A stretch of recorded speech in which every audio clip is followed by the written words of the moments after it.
So learning the market environment is something you want to learn because you want to go in business. So it's like you're business students, you have to learn about it. You are a business person, you have to learn about it. Most business people don't know about it, but the one that do are the one that use it and the one that do better. And some people do it intuitively, but the problem of doing it intuitively is that you sort of um, probably emphasize some and don't look at some others. So the benefit of you having a formal training is knowing that these exist and they should all be considered. You know, like an entrepreneur, a business person that sort of did it by just throwing themselves in the middle and learning as they do, they may miss some of these. And therefore, they're going to pay the price for the mistake that's going to be the outcome of them missing some of these, missing them by having put too much emphasis on something and missing them by having missed some opportunity that could have helped their business grow. So in your case, you know that they exist. The worst thing you can do for yourself is learn about them so that way you could take a quiz or you could pass a class and then go in the market and do like the common woman or the common man, which is just you intuitively start doing things, forgetting about the things that you've learned, that you've been told that are essential. So oftentimes people use what they remember essential, what they think is essential. Most of the issue here may be that you don't think it's essential. Um, well, I think you will get this feeling that they are much more essential than you may be thinking as you're working on this project for Califia Farms, because you'll see that all of these are elements that need to be reviewed in order to find some potential growth or some potential limitations. So they're not just academic exercise, they are the reality, because at the end of the day, you want to produce something that is very simple, that is known by most business people, which is just essentially the SWOT. The SWOT is an element that oftentimes is always completed. So I'm going to say 99% to be safe, but that's a big number, obviously. And even to be more obnoxious, I'm going to say 99.9%. It's completed in a good or bad way, but it's completed. And therefore, everybody does it. And because it's all everyone does it, they may be thinking it's therefore not as important as it should be because everybody does it. No, it is very important because this is where you plug the directions for your company by highlighting what your company is capable of and what is the market is sort of showing you what's the trend in the market. Okay, so I think you need to understand this concept of OIST. So the OIST is inside Canvas. Um, I, who has seen the OIST? Anyone seen the OIST in Canvas? No, you haven't seen. So my another recommendation I would do is that after this class that you go in Canvas and you at least read the title of, I mean, it take you 5 minutes, 7 minutes. You read the title just of the files that I've made there available. So that's like a 6-minute job, just reading the name of the files. And you will see that this one called OIST. So let's look at OIST file specifically.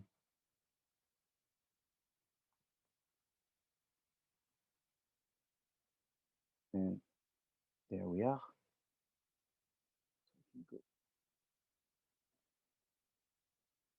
So the OIST is a little template that I've created to make people's life easier. So we did an exercise looking at opportunities last week, which was not the most successful exercise, I think. So I see there's still a lot of work. So for people that are still struggling with the exercise of really understanding opportunities, I created this thing called Opportunities, ID, Strategy, Tactics. So in the real world, is it true that people do OIST, meaning OIST? In the real world, it's not true that they do OIST. What do? They do IOST. in base case scenario, which is that they start with an ID. And if that's what you do, that's perfectly fine. Is this wrong to do it this way? I wouldn't say it's wrong. I would say it's sort of what everyone does. They start to think about an idea and then they start looking for the opportunity to support the idea. That's fine. Sometimes you do find an opportunity and then you start looking for the idea that comes from this opportunity. And that's sort of better, but doesn't happen as often. So more often you think of an idea and then unfortunately businesses, they think of an idea and then they think about the strategy and tactics for it. When they are good, most of the time they think about an idea and then they think about the tactics and they never think about strategies as much.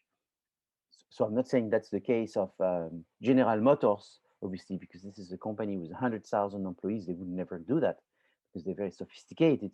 But businesses with 5, 6 people, most of the time they go from idea to tactics. Going from idea to tactics makes you a potential victim for failures, a high potential victim for failures, because you lack sophistication. And I'm not saying you lack a huge amount of sophistication. You lack the very, very, very simple, basic sophistication that will reduce the potential for you to be a victim. So, not to be a victim is you need to put inside this IT, ideas, tactics, you put opportunities and strategies. So, what's the difference between thinking between I and T and O and S? What's the difference between both? Anyone would know. Someone that is into ID and tactics versus someone that is into opportunities and strategies. What's the difference between these two people? There's many differences, so I'm sure any answer you'll have is correct. Now the question is the ranking of those differences. There's some big differences and some smaller differences. So what do you think? You- You're asking the differences between opportunities and ideas versus strategies and tactics, right? No, businesses. I mean, you close your eyes.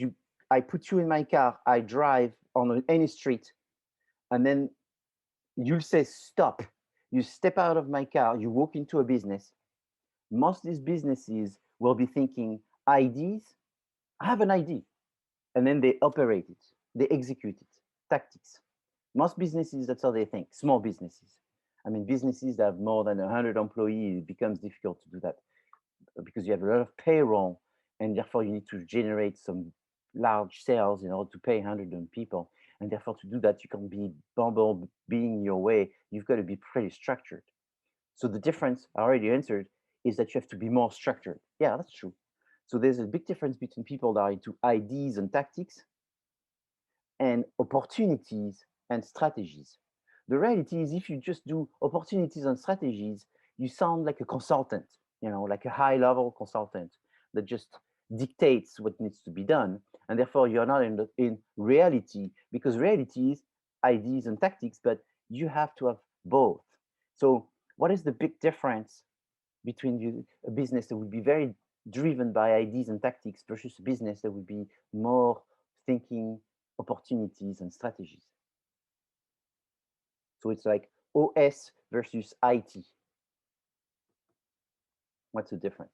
And by just talking right now, I already gave you the words of the difference, but I was trying not to emphasize those words so that you would not see them so much.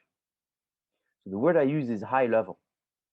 There's a high level versus a low level. So I sent, I told you last week that you have to think high level in the meeting that we're going to have today. This is a high level discussion meeting today, not a low level discussion. Then Ricardo sent a very good question, which is helpful because that's how I know what everybody's thinking. And I responded, I said, there's nothing wrong. Everything is correct, but try to be high level. So therefore, that was my answer. So the big difference between an OS and an IT is OS is high level, IT is low level. So when you go work for a consulting firm, and I would not be surprised that half of you, if not more, want to go work for a consulting firm. Usually the top students, that's what they want to do. It's common direction. And so when you go work for a consulting firm, the first thing that they teach you is high level versus low level. And so everybody says, I need some high level bullet points. And then if you have no idea what the heck it means, what you going to do? And that's what they mean. Is they mean more strategic, more broad, more spread, so, versus detail. They don't want the details. They want the big ideas. Okay, so businesses, and that's what's very difficult. But as a great consultant, that's what you have to do. Is you have to be able to think high level and then low level. And the oftentimes the consultants have a problem because some are very good at high level and some are better at low level. So when you create a team of consultants, you try to make sure that you have this mix of people in there. That way they can really do the OIST well and not just OS or IT well. It's the mixture. So in your team, you are more likely to have more people being IT because IT is more junior, IT is less experienced, OS is more experienced. So you probably have maybe one OS and most of the rest of the people are IT. So that's the big difference. Anyone wants to add something of what they think the difference is between OS and IT.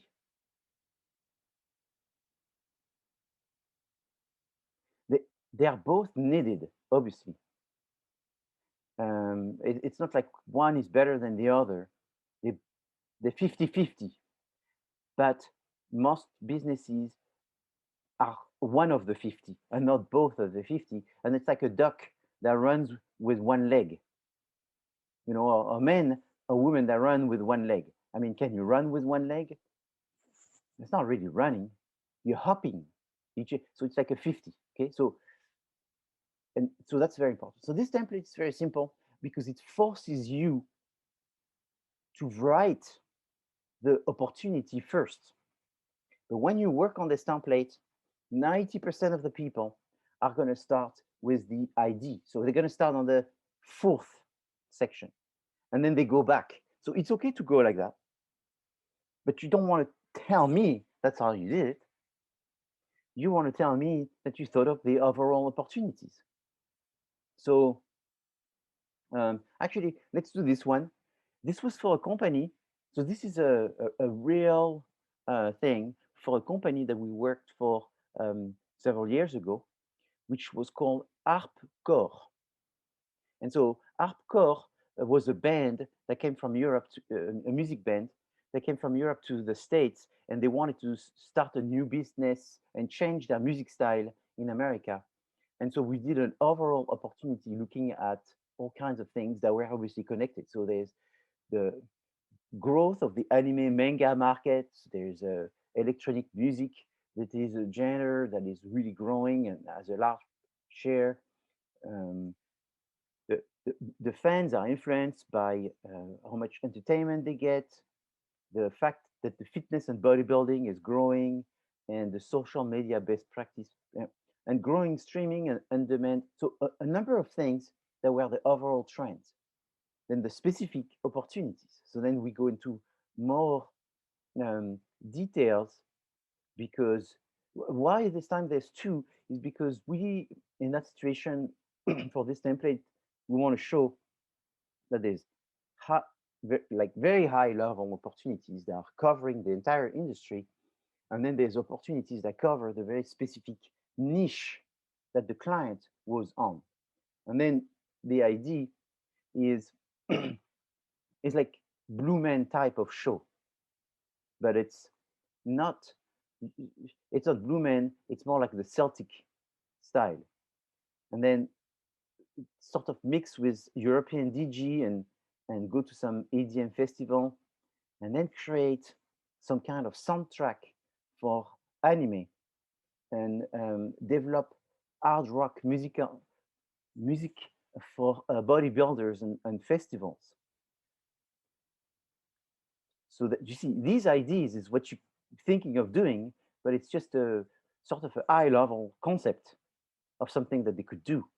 It doesn't tell you the exact name of the strategies. It doesn't tell you what is the opportunity supporting that. It's just an idea. And the strategy is explaining the name of the strategy that you will go after, and then give some details of what you're going to do exactly. So let me show you that exact client, so that way you can relate it. And personally, I think this is um, quite fascinating. You will see, because I had like 5 team compete for that client, and they all did pretty good. But it was a very difficult client, and you'll see why. So the client had I think, a very nice logo. They started that. So the client was a husband and wife. So here's the husband.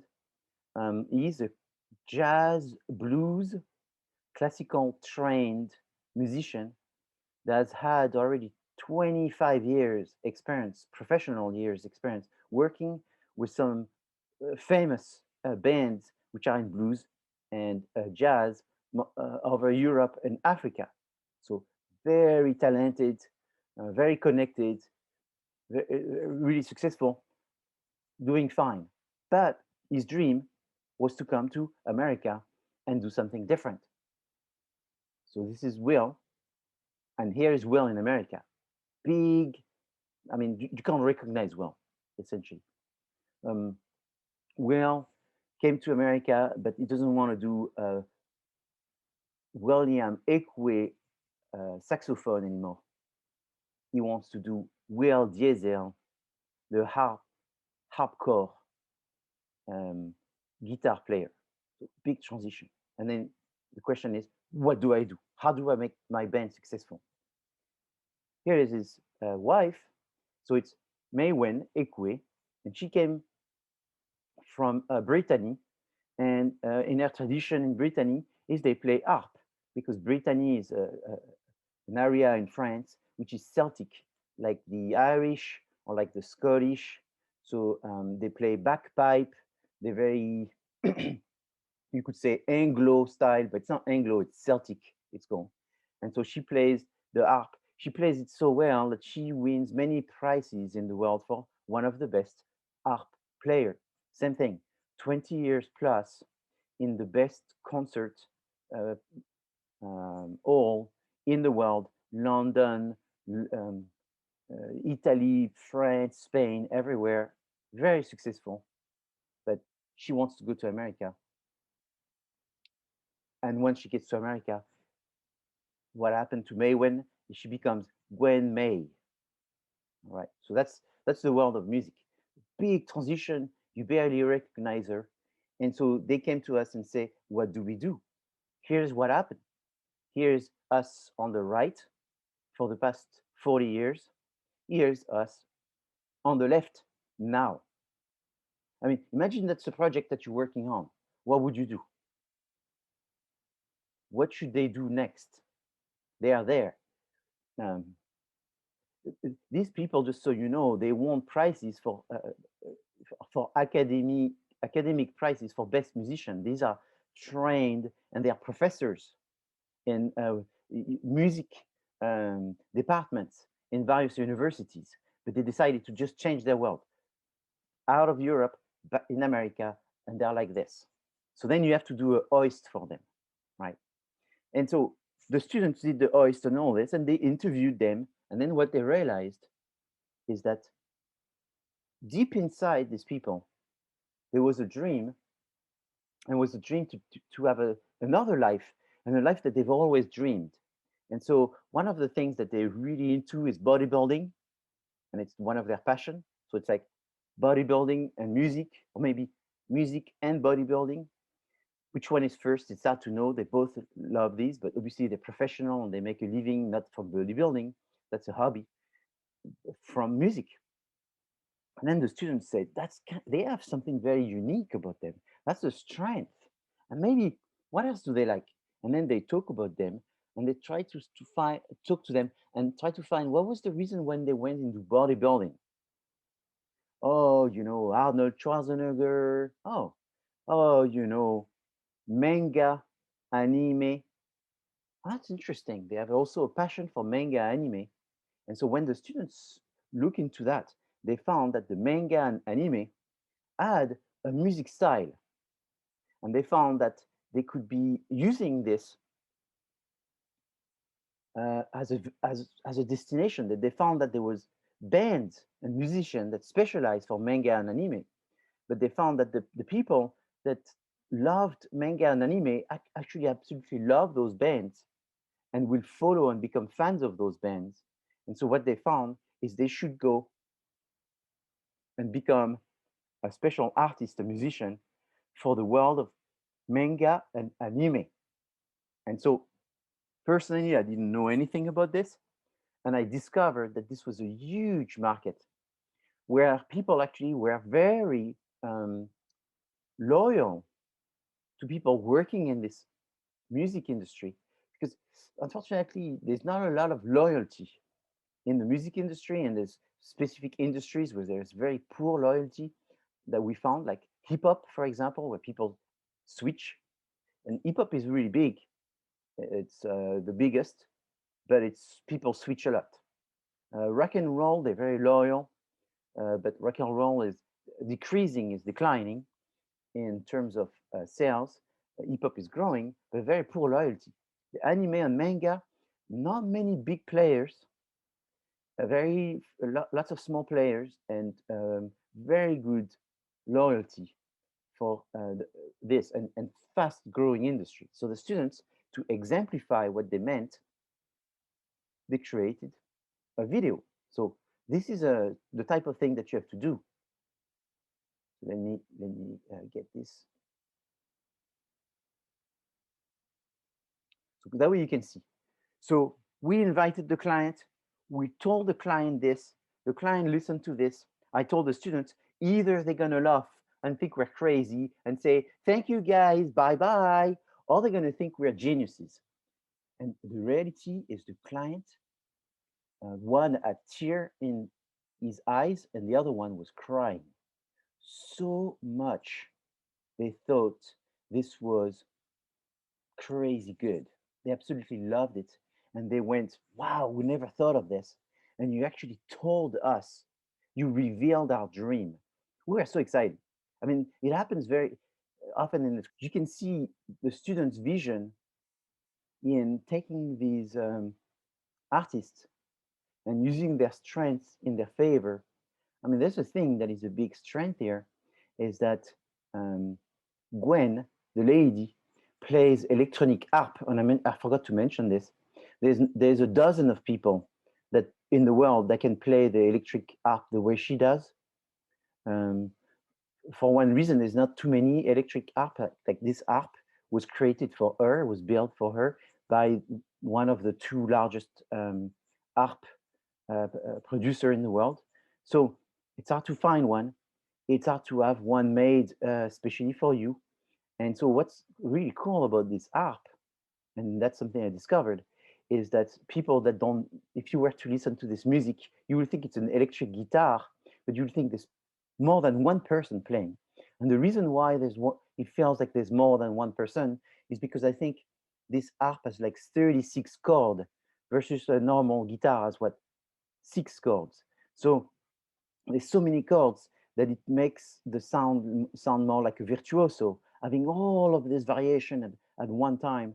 And so it's very stimulating, very unique, and there's a huge competitive advantage for them using their style, which unfortunately in hard rock, because that's what they wanted to do, is they wanted to be a hard rock band with the particularity of having a harp. It was very niche and sort of we couldn't find a place where they would be really fitting well, like the Cinderella shoe type of location where we find this perfect match between what they're trying to do on hard rock. But in the manga, their style of music, the fact that they're very unique, the fact also that they have a look that is sort of very manga-ish anime, as you can see from the rendition that was done by the students. So obviously, you're thinking right now that maybe you're not capable of doing that because I don't know how to make those videos. I don't know how to make those designs. But that's also part of what it takes to be a consultant. Is you're not a I can't do it type of person. A consultant is the one that's their job. Is they can do anything, and they find resources and ways to do it. Sometimes I would say the rendition of the graphic is good like this, or sometimes it's not as good. But the concept is that you need to make sure that you convey your idea with the best visual as you can. So the visual needs to be good enough that people understand what you're trying to say. And then it's up to the client to invest in order to get the visual the way they needs to be, using the right consultant for visuals, but at least they have the concepts. So you work on the concept, you visualize this concept as best as you can with the time that you have and the resources that you have, but you have to come up with a deliverable. You have to have something to show the client, and you need to go beyond the words. Okay. Carlo, you have your hand up for a little while. I saw it. Sorry, I didn't want to. I wanted to sort of complete this before taking your question. Yeah, I apologize. I thought you No were problem. asking a question in regards to what ideas that we might have for a group like this. And I've been Oh, to like the Avalon. I've been in nightclubs where they've played music like this, but it, like you said, it's niche. It's not something that's going to stay. It's not like Dead Mouse or um, a really well-known brand. I mean, this is not mainstream, but I mean, the look is great, and they have a and the video is awesome. So I yeah, can yeah. I see Top. how I can see how the opportunity could grow. Maybe in Vegas, this could be huge. Yeah, so that was the Blue Man ID. So there was one team that went after the Blue Man, and they did like a show around the harp, and the fact that they're very athletic, and they that the problem is in Vegas is there needs to be some kind of mass appeal still for some. So this was like 5 years ago. So from memory, the student did some research, and they found that in Vegas, there's hundreds of people that apply every day, not every month, every day in various venues, and the amount of rejection is so high that we don't realize that. You see, because we live in our lives, we're not artists going to Vegas, but the amount of rejection. I mean, it's like Hollywood. People that want to become actors, so there's a huge rejection, and um, at the time we did this project, it was interesting because they got selected for a TV show called America's Got Talent. So we were like, as we were doing the project, maybe 3 weeks after the project started, they called us and they called me and they said, "We got selected for America's Got Talent." So they went to America's Got Talent and to the second round and to the third round. And I think they made it to the quarterfinal or something. So they were on TV.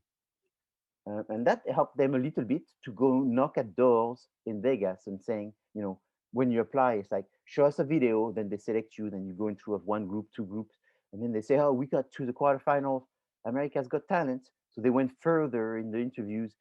But to find at the end a show that's going to pay the bills and all this, and be constant, and a contract and all that, very, very difficult, because it needs to be a mass appeal. And it seemed that what they had, even though it was very high quality, was fitting a gap, a small gap, but not a full show. So then we're thinking about where would they be? They would be the feature. They would be and that was the manga, and becoming this manga music creator.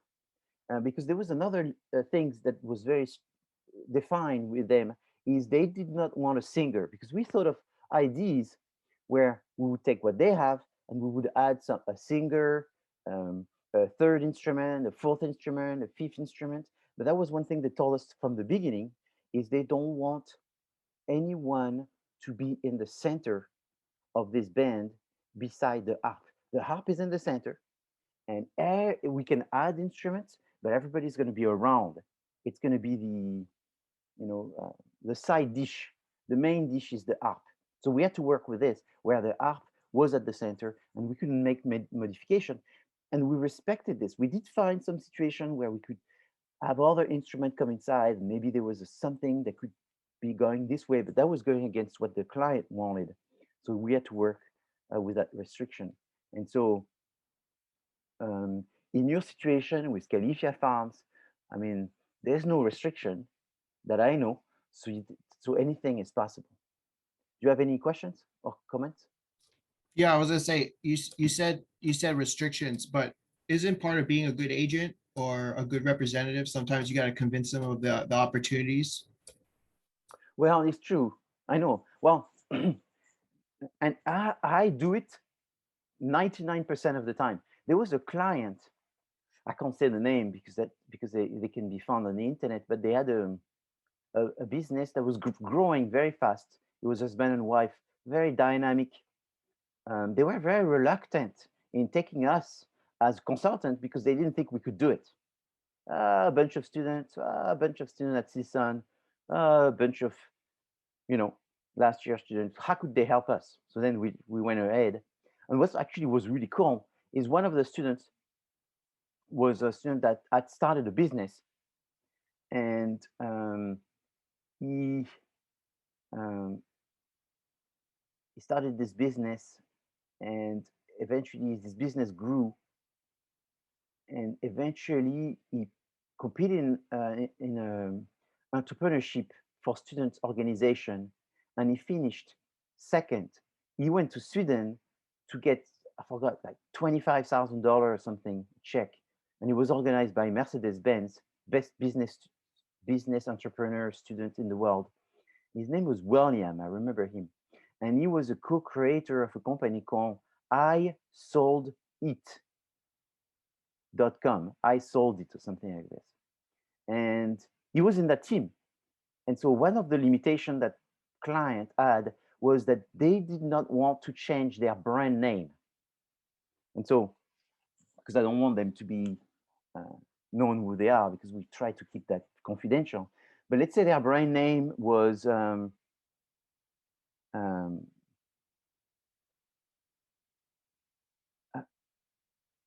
Sweet Butter. The brand name was Sweet Butter, and they were selling um, strawberries. No, actually, that's still good. They were selling tires, so it was like so unrelated.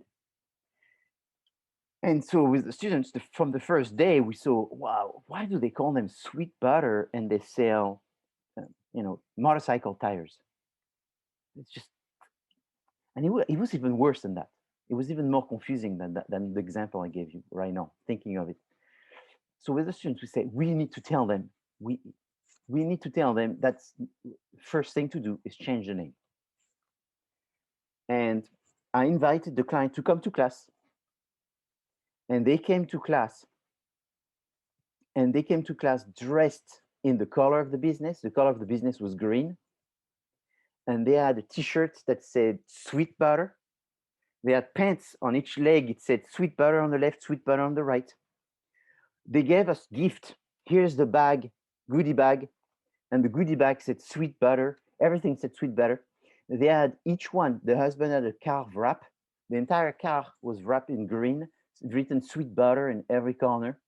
The wife too, and so forth. So then with the students, we all were like this. Wow, the students were looking at me. Should we say something? Should we say something? And then I said, don't say something, that's fine. And I said, we have time, because this was the first meeting. And as soon as the client left, all the students were talking. It was a mess in the classroom. What is going on? I said, what is going on? He says, Professor, how are we going to tell them that they need to drop the Sweet Butter? I mean, even their house is wrapped in a thing that says Sweet. They had a little baby, and the baby had baby clothes. It said Sweet Butter. I mean, they're so into that word, and we were all like, okay, let's see. This was at the beginning. This was week 1, and that was a 14 weeks class. And I said, let's see if we can find some good reasoning arguments to convince them that they can't do that. And the client told me, we'll let you do this project, but there's one thing we want to tell you, is we do not want to change the name. Okay, I got it. I won't tell you to do that. But then the entire project, we could see that their name was a problem. It was a problem. So the students, they were looking at me, waiting for me to pull the trigger and tell them, change the name. And I tell them, bring me the argument and we'll change the name. But I need the argument because we want to do what the client wants. And there were so many arguments against that name. There's so many things against that name that eventually I changed. I said, we're going to change the name. There's no way. We're not doing the good service for this client. And so what happened is we changed the name and we found, I mean, the team of William found a really good name, which I think is inside. I don't know if it's not inside the samples in Canvas, but it was called Freddy and Fran. They came this name, which was Freddy was the husband and Fran was the wife. And so they created some kind of cartoon character of her and him. And that was directly connected to the product that they were selling. And it was perfect. The interactivity of these two characters and the role that they played and all that, I mean, it was absolutely perfect. It was 100% perfect. And all was going around it, and the color worked perfectly, and all the promotion worked perfectly. I mean, it was like, it's like the Cinderella shoe. These students absolutely nailed it. So obviously there was 5 team or whatever presenting. So I told the Freddie and Fran to present last. And the other one team couldn't find anything good, so they kept going with the sweet sugar or whatever I said, sweet butter, whatever. So you had 3-4 team of sweet butter, and then the last team was the Freddie and Fran. Wow, the client was so pissed off. I mean, they almost left the room when the students made the presentation. The morality of this is one year or two after that, the client closed the business and went to do something else. It didn't work. Their business totally collapsed and they disappeared, right? And they must have spent so much energy and must have spent so much money because they were, I mean, this was like 2010 or something like this, 2009. And this was when social media was really coming out for most people. And they were all over social media. It looked like they didn't sleep. It looked like they just worked, this couple. And that everything went into their business. And business disappeared. And I would not be surprised that it disappeared because their name was going against their business. It was so obvious. So that was a long answer, but it's not outside. I mean, I'm trying to teach you consulting and what you need to do. I think the truth should always prevail, but you have to be fair to the client. So in this situation of ARPCore, the fact that they wanted the ARP to be in the center of their production was a strength because there was only 4 or 5 band in the world that was doing that in the world, and only one in America beside them. So America is the biggest market in the world, so that's good. Only one. The one that was doing that was far not as good as them, far inferior as them, and their social media viewage of that band that was so inferior to them was skyrocketing. They had millions of views, and versus these people had hundreds of views. So they were 100 times better, 100 views. The one that were 100 times not as good, million of views. So we thought there was going to be some potential. So the ARP was limiting, but it was not closing the deal. Versus the other people I use as an example, their name was sort of closing the deal. It was not working with their name. So the ARP made it more difficult, but it made it in a way special. So therefore, we looked for solution for that specialty, since we could see that there were some. So there was less options, but there were still some options. And when the students, some of the group developed options just with the ARP, they actually made some connection. If they were to think about the option of bringing another instrument, there would be this and this and this and that. Some recommendation, but that was not the focus. The focus was always the ARP. So when you're a consultant, you're absolutely right. You have to look at everything and you have to take the position which is the best for the client, even though the client may be against it, because at the end, the client may have some biases, which is part of the problem that they auto-create for themselves, and you have to sort of break this. It's like if when you go to the doctor and you tell the doctor, I only smoke 2 packets of cigarettes a day. I thought this was okay. And the doctor says, well, I mean, smoking is not a secret. It kills, and even 1 cigarette kills. So obviously, 40 cigarettes is going to kill you more than one. So my recommendation is you stop smoking. But the reality is you probably will not stop overnight. So here's the program. So you have to be realistic with the clients in what they can do, what they want to do, what they should do, and it's your job. You make the best recommendation for the client, and you're not biased as the client is, because that's your job to be outside and not be biased. You're looking from outside. That's why you get someone from outside, is they look at it from a new perspective without the bias that you have, you being inside. You're the shoemaker. You have bad shoes. Let someone from outside look at your shoes and tell you, you're a really good shoemaker, but your shoes, they really suck. Let me tell you why. And then that's why you hire these people. So it would be wrong for a consultant to be outside and look at the shoemaker and say, wow, their shoes are horrible. Their own shoes, but the shoes they make are great. We're not going to tell them that their own shoes sucks. No, that's also part of your role, but you have to be very sensitive to that. Do you have another question? Yeah, I was listening to their music. They sound like something you would hear in a Mad Max movie or an EA Sports video game. I mean, they don't have to be mainstream music. I know that's always the wish, That's the but wish. what about other opportunities out there? Because there's, I mean, you need music for um, many different many different things, like the Yes, movie exactly. industry, the video games. I mean, they have a unique sound that could probably play pretty well with that. Yes. So you're absolutely right. And so these are the IDs. And so therefore, from that, then you go back to what is the opportunity. So it's like video game research of the opportunity. Um, and so that's what the OIST is about. Is first, let's be honest, we're all going to talk about IDs. So let's list 1, 2, 3, 4, 5, 25, 30 IDs. There's nothing wrong with that. Then let's look at the IDs and let's rank them in terms of the opportunities that we find to support them. So then each ID gets an arrow, and each arrow at the end has a bunch of opportunities. And then we don't look at the IDs. It's like two columns, the column of IDs, the column of opportunities, IDs. Let's not delete the column of IDs. Let's look at the opportunities. And then you pick the best opportunities.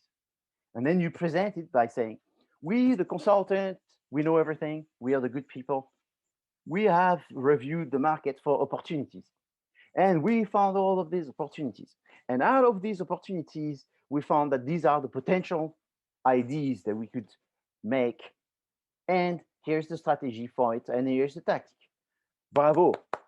You're the consultant. You're doing the job the right way. Well, let's not tell them that we have went backwards. We're in IDs opportunities. They don't need to know that. That's okay. This is the behind the curtain. This is in the kitchen sort of thing. What happens in the kitchen happens in the kitchen. And then when you come out of the kitchen, people look at the dish and go, "Whoa, that's amazing." So I'm teaching you I know you're all thinking about IDs, so I'm not teaching you that because that's a natural thing people do. But I'm letting you know that that's in the kitchen. That's your little secret. But as a consultant, you look like the knowledgeable, educated person. Therefore, you don't think about IDs. You think about opportunities. So I'm drilling this. I'm like the previous class. They were saying they use the term Mayaging them or whatever from the Karate Kid movie, where the professor, the Japanese guy, his name is, I think it's Master Miyagi or whatever his name. And so they were explaining to me, oh, professor, you're the Miyagi of business. That's what you're trying to do. I said, yes, I try to get you in the philosophy of the right way. The mastery of business is first opportunities. You got to have that to support it. So I don't know if you get it, You will get it by the end of this class, I would think. Any questions?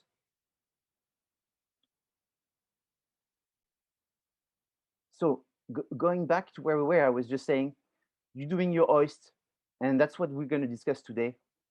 And next week, and little by little, your OIST is going to be very sophisticated, because then we want to focus on the teeth, the tactics, all the details. And again, it's working on what is going to be your visuals. How do you materialize your idea? So now I want to talk to you about something else that I guess a little bit more of the Miyagi that I'm trying to do to you. But what is epistemology? Who needs it? Is it important? Why would you use it? Anyone knows what is epistemology? My guess is no. Nobody knows what it is. And yet it's a very important philosophy, which comes from the Greeks. All right? It's a philosophy that comes from the Greeks, which is about how you look at knowledge, how you look at truth, how you look at beliefs, belief, truth, and knowledge. So essentially is what people believe is what they know. But is it the truth? Not really. So you don't, if you're a journalist, what you believe. If you're a journalist, you believe in today's news. And what's today's news is today's knowledge. But if you're in science, you believe in facts. All right. So the way I look at it is, you have in time, if you look at chronology of time, is you have news, media. After news and media, you have science. And after science, you have legal. Right? So let's look at a simple example. This guy said, this is a real story. My first marketing job was to impersonate other people. I don't know what you see, my screen just went nuts. Okay, I'm back here. That was Adobe, whatever. So my first marketing job was to impersonate other people, write fake news and fake reviews to hype up my clients. So Waha Butler created an imaginary London restaurant, the Shed at Dulwich, which he successfully got verified on TripAdvisor after providing a phone number address on a website for the eatery. It soon became London's top-rated restaurant. That's a true story. This was a few years ago. Someone showed that you can totally influence others. So he created, the address was his house. And he went on TripAdvisor, he pretended being many different people, and he gave the highest rating that eventually his house became the London #1 rated restaurant. Let me repeat, it was just his house. If you go there, there's no restaurant. There was a garage and some bicycle in there. That's all it was. And he did that to show that you can create fake news. Okay, so fake news. So that means that, so that means you can manipulate. So when you are in business, you have to look for facts, just facts, not beliefs. So you search for facts.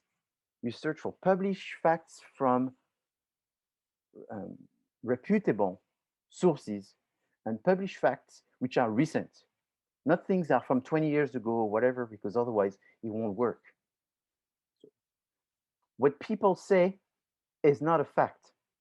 It's not because someone said something that it becomes a fact, right? So in my industry, in the cognac industry, I've been, just to prove that what I'm going to say is sort of bad, but I'm going to show that you'd have done this. In France, there's a forest called Limousin.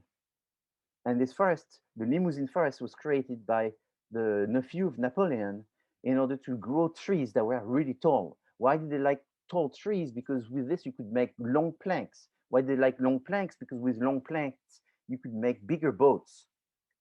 Why would you care bigger boats? Because bigger boats you could attack someone, and I guess the American loved the French for that because we attacked a country called England, and we went and helped the American against the English with our big boats from the wood of the Limousin and so forth. So good connection. But what happened is for fun, sometimes what I say, and people are so gullible, I tell them, you know Cadillac, the brand of car Cadillac. Yes, I know.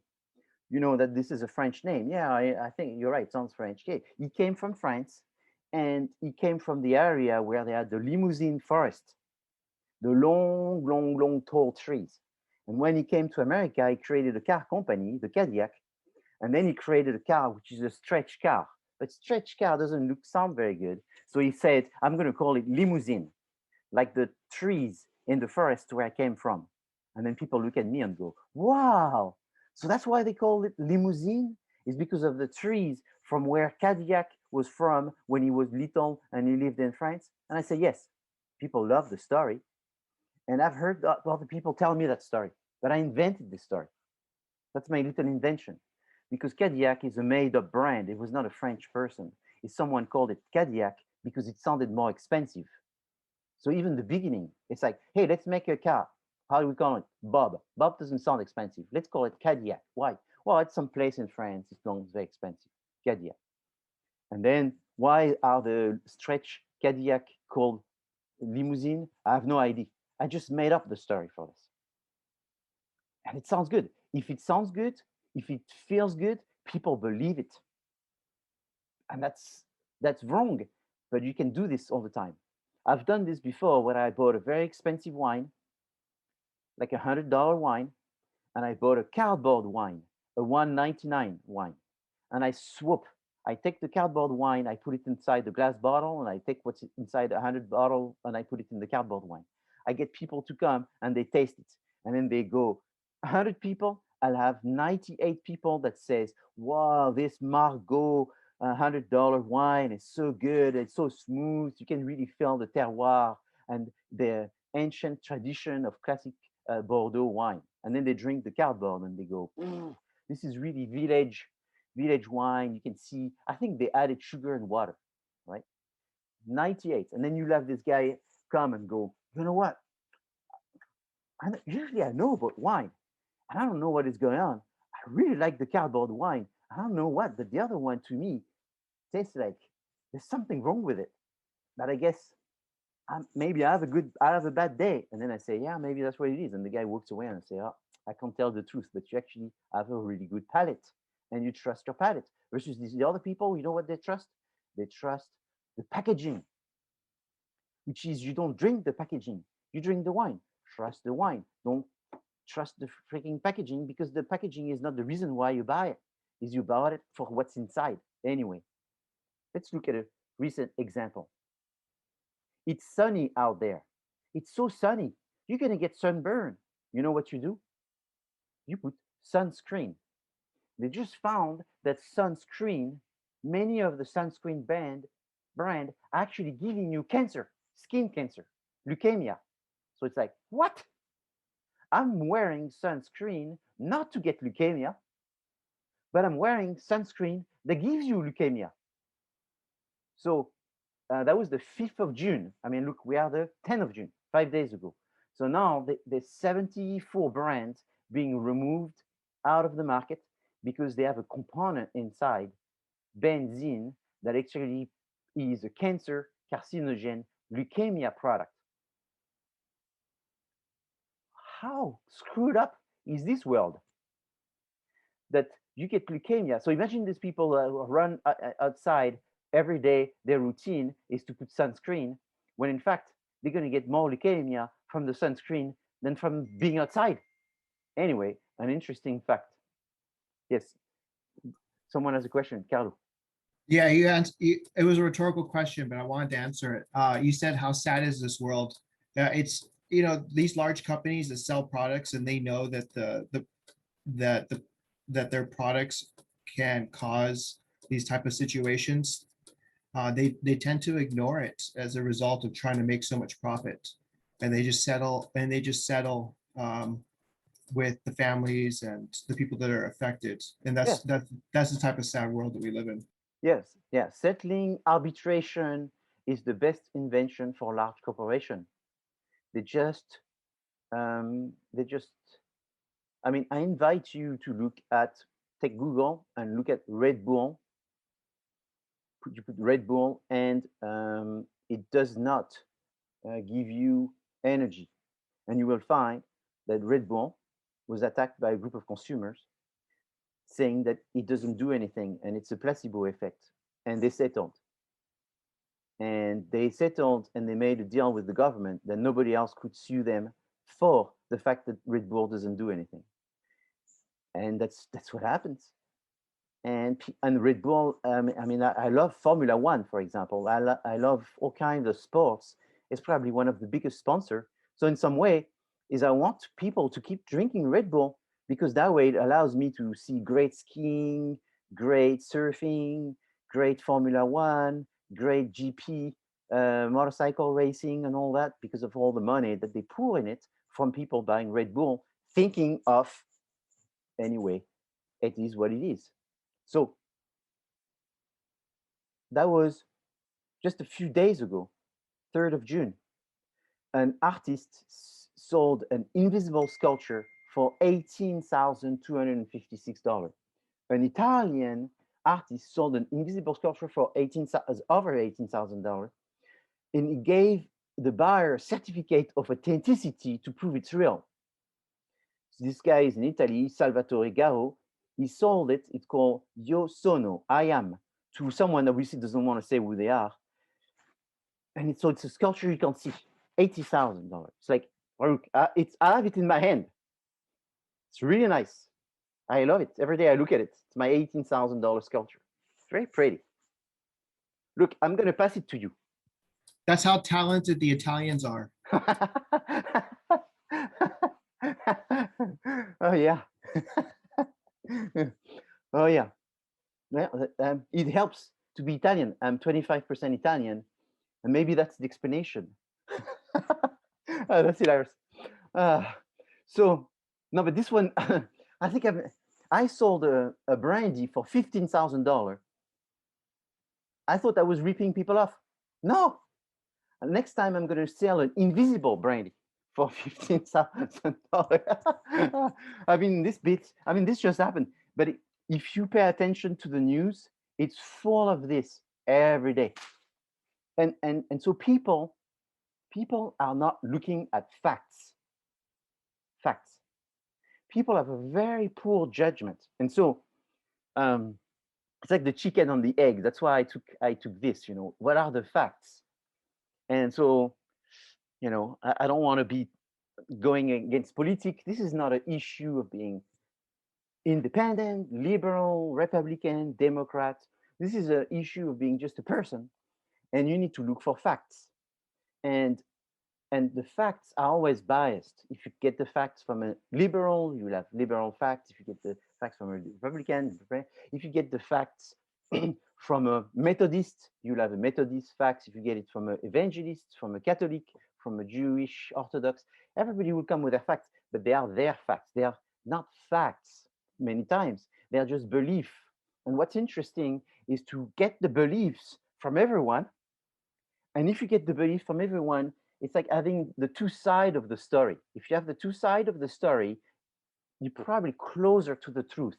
But still, it will evolve. It's like, this, who killed this woman, 1850? This woman was killed by Bob. Why?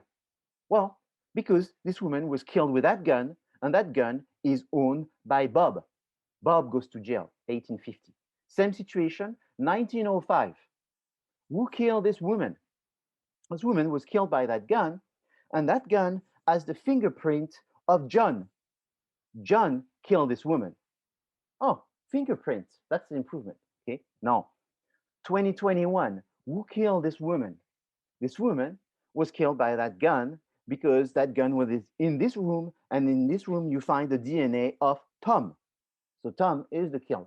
So facts change the way you look at facts. So what's very, very important is to be open-minded to facts. So no, I've never done this in my 27-year career. Never done this. But I'm going to do it this time, and I feel sort of bad about it, but it's okay.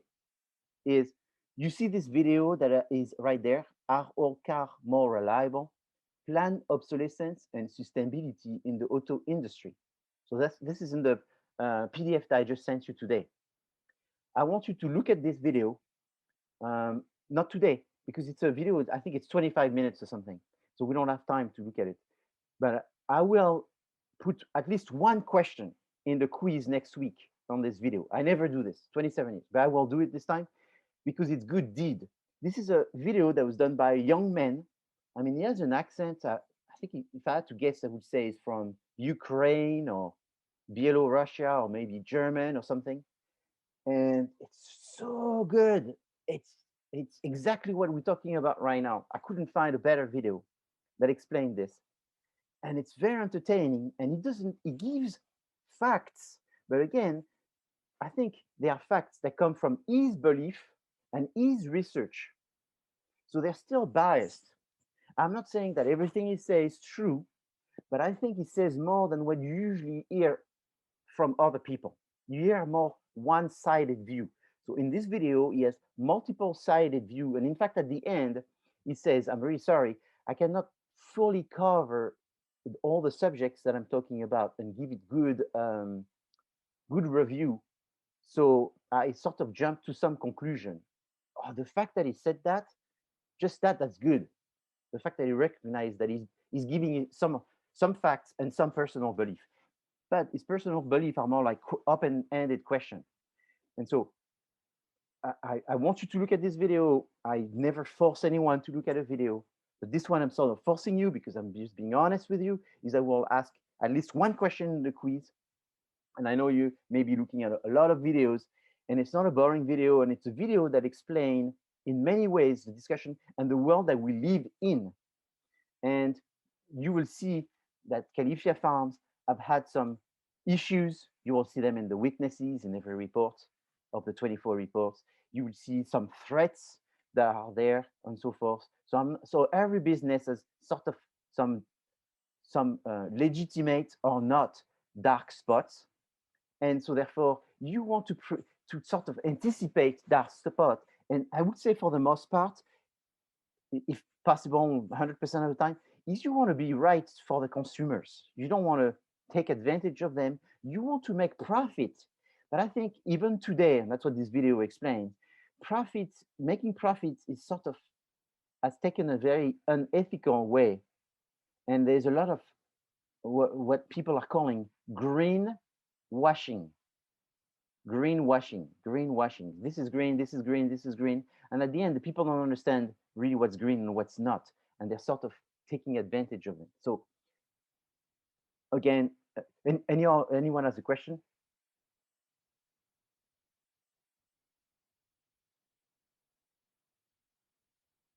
Okay, so I'll keep on going. So we are a business that will focus on the satisfaction of the customers, and we're going to do that ethically, thinking about the real benefits we're bringing them.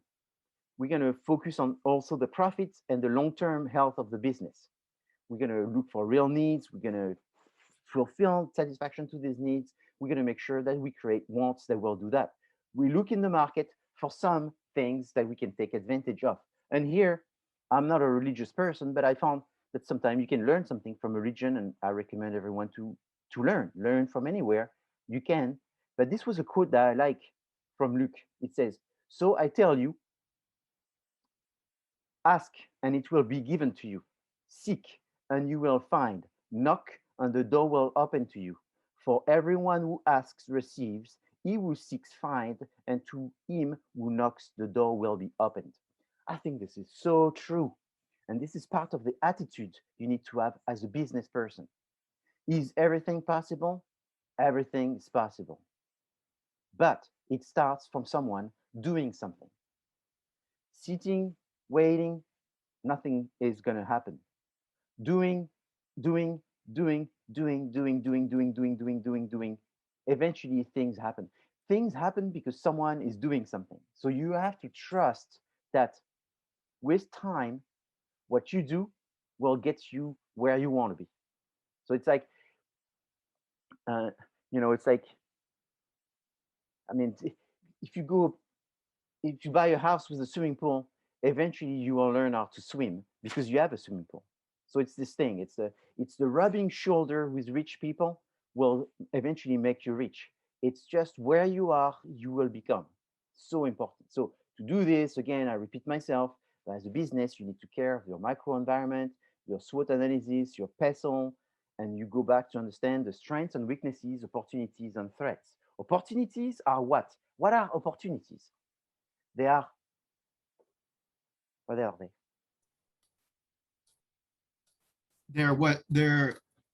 They're facts within the market that you can exploit. Exactly. Facts. Thank you, Carlo. Facts. I I hope you noticed, but that's the word I used 30 times in the past 5 minutes. Facts, facts, facts, facts, facts. Facts from real sources that are reputable that you can take and exploit, like Carlo just said. Exploit. Exploit to your advantage. All right? So very good. How to explain that? Hardcore. We just did that. Um, I'm going to go through a bunch of little examples. So that was created by a team of students. Is they created ELS, entertainment life specialists. So what they did is they found that there was a lot of celebrities that were really struggling mentally. I mean, the amount of suicide within celebrity is higher than any other groups. Wealthy people suicide more, celebrities suicide more, and yet they have the money for avoiding that. But there's no big institution that takes care of mental health of rich people. It's sort of some institution here and there and all that, but they're not like a full clinic with all the services in order to get these people the help that they need. So they created this business that looks at creating a service to help these people. Nutella, maybe your favorite brand of sugar. And so it's delicious. Everybody wants it. But when you start doing some research, this is what you find. Palm oil, skim milk, hazelnut, sugar. Sugar, what? You see the amount of sugar? I mean, if you take what? The sugar and the palm oil, that's what? That's probably 65%. So I mean, 65. Who would eat 65% that much sugar and palm oil? I mean, we wouldn't do that. It would have to be delicious. So it's delicious. Most people love it. Most people would say it's my favorite thing. Anyway, we were working for them and we tried to look for some solutions. What we found is there was many solutions. There's one which consists in reducing the palm oil, because the problem with the palm oil is there's huge deforestation. So it's an environmental issues. It needs a lot of palm oil in order to make this oil, and the palm tree don't produce very much. It's not very efficient. So you need to cut a lot of palm tree in order to do that. And palm tree takes a lot of water, takes a lot of space. It's not good. So why not making it with some other type? And so what we found is we produced a report for Nutella, and Nutella still is still doing the same. Nutella hasn't changed, but some other company have discovered the opportunity. And since I did this project, there's many brands now that do Nutella style spread without palm oil. Here's a famous wine company that was not famous back then when they were selling wine in a bottle. They're Underwood, and they were doing pretty much no sales. It was miserable. One day they decided to do an event, and this event did not allow for glass bottle. And so they said, how can we do a wine event with a glass bottle? Are we going to put the wine inside cardboards? We're not that type of business. We're not going to do that. So they decided to put it inside an aluminum can in order to be able to do the event.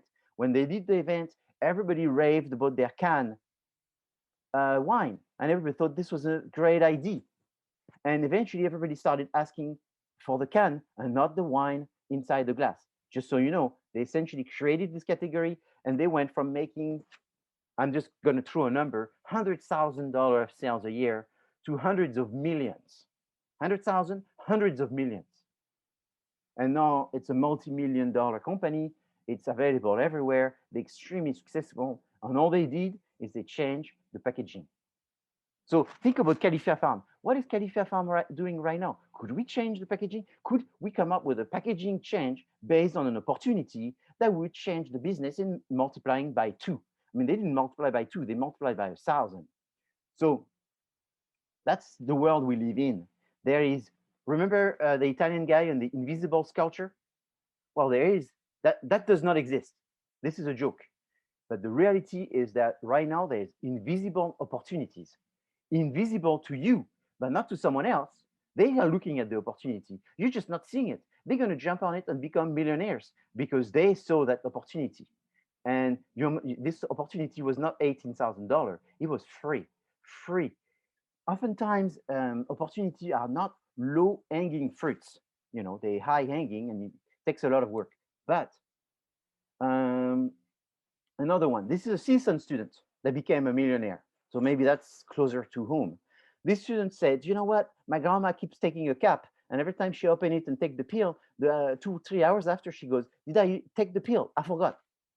So then he said, I know that they have little things where you put Monday, Tuesday, Wednesday, Thursday, and that way my grandma can pick the pills straight from this. But I thought of something better. I thought of the RX timer cap. And it's a cap that every time you open, when you close it, it tells you when was the last time that you closed it.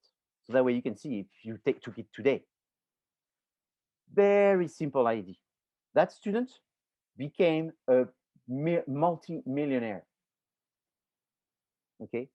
And if you go to CVS, are you going to find this? Yes. If you go to Walmart pharmacy, are you going to find this? Yes. If you go to Costco, yes. If you go to Walgreens, yes. He's everywhere, that student. Right now, as we speak, you know where he is? He's in the Caribbean, right on his yacht with a cigar like this. And he started this business like 8 years ago. And he just came to me. I have it in my office. I don't think I have it, another one here. No. But he gave me the cap. He said, Professor, I found an ID. Look at my cap. And I looked at him and said, what's the opportunity? Grandma forgets. Grandma forgets all the time. More and more grandmas. Done. Go away. You're going to be a billionaire. Good luck to you. And that's what happened. He became almost a billionaire. He just found the opportunity. Grandma forgets. Okay? Not, you don't have to be a genius, but you have to find it. Here's another guy. This guy is, look for his name, but essentially he was not a street person, but almost. I mean, a very poor person. And he went from poor to extremely rich. Then he lost it all. Then he got another great idea and a great opportunity. He created Marquis Jet. I mean, he was a guy with maybe $2,000 in the bank, and he created a private jet company with $2,000. I mean, just that's insane, which he sold for hundreds of millions of dollars. Then he created cocoa water, or Zico, the coconut water, which he sold to Coca-Cola for hundreds of millions of dollars. And he became so rich that he bought his own professional basketball team and so forth. I mean, if your dream is to have your own professional basketball team, if your dream is to buy the Lakers, can you do it? No. Yes, you can, but you have to find that invisible opportunity. And then you buy whatever you want. You succeed to whatever you want. So what does a business need the most? Money. No. Market research. Could be. Help. You always need a little bit of help. Time, yeah, this doesn't happen really fast. A solid business plan. I wonder if it's B or E. Which one do you think it is? Is it B or is it E? I would say E, Why? E. because once you have a business plan, the market research will follow. I think Because Inside. what are you gonna research if you don't have a plan? Yeah, it's inside. So let's go back. Do I have it still? Oh, it's in the other class. So I don't have it here. In the previous class, I had a slide that tells you that the business plan does not exist. a business plan is a plan that existing plans. So it has a marketing plan, it has a HR plan, it has a production plan, it has a research plan, it has operation plan, it has a finance plan, it has a budget, accounting plan. All right. So when you do a marketing plan, it's like telling you, what do you need? A market research or a marketing plan?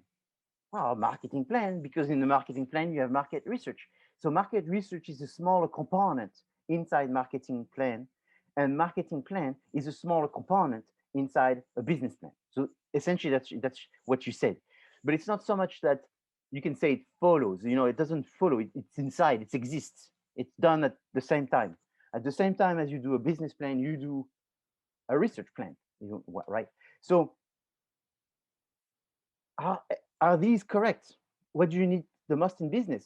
All of these are correct. You need them, but which one is the number one? Is the business plan. How big is your business plan? That's a question that is depends. I would say the smaller your business plan, the better, because there's when do business plan are big? When you do it for governments.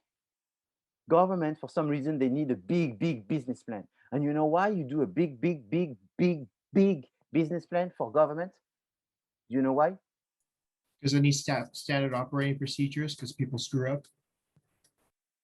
Yeah, you have to make lots of detail that way people don't screw up. But another thing is like people came to me and say, hey, you're French. What do you think of the Obamacare plan? Because it's very French socialist. So what do you think? I said, you know what I think? I think it's 2,600 pages. I think I don't have time to read 2,600 pages. So how would I know about something that I'm not going to read? Because from the get-go, I'm telling you, I'm not going to read it. It's a complicated document that is meant for doctors and legal specialists in medicine and healthcare. I'm not a doctor, I'm not a legal specialist, and I don't have time to read 2,600. So is Obamacare good or bad? Well, if the question is, should we help people when they're sick? Yeah. But is it good? I don't know. I hope it's good. I can't imagine that he wants to screw everybody, but I can't say it's not because I'm French that I'm for Obamacare or whatever. I don't know. I'm not going to read it, and it's someone else's job. So when you write a business plan for a big government, you write it big, because that way, no, people don't read it. And that way, it's political. And that way, the people say, hey, hi, Bob, it's Friday, 4:45. I sent you the business plan. Let's talk about it on Monday. And then you go, Bob is never going to read it because I sent it to him at 4:45.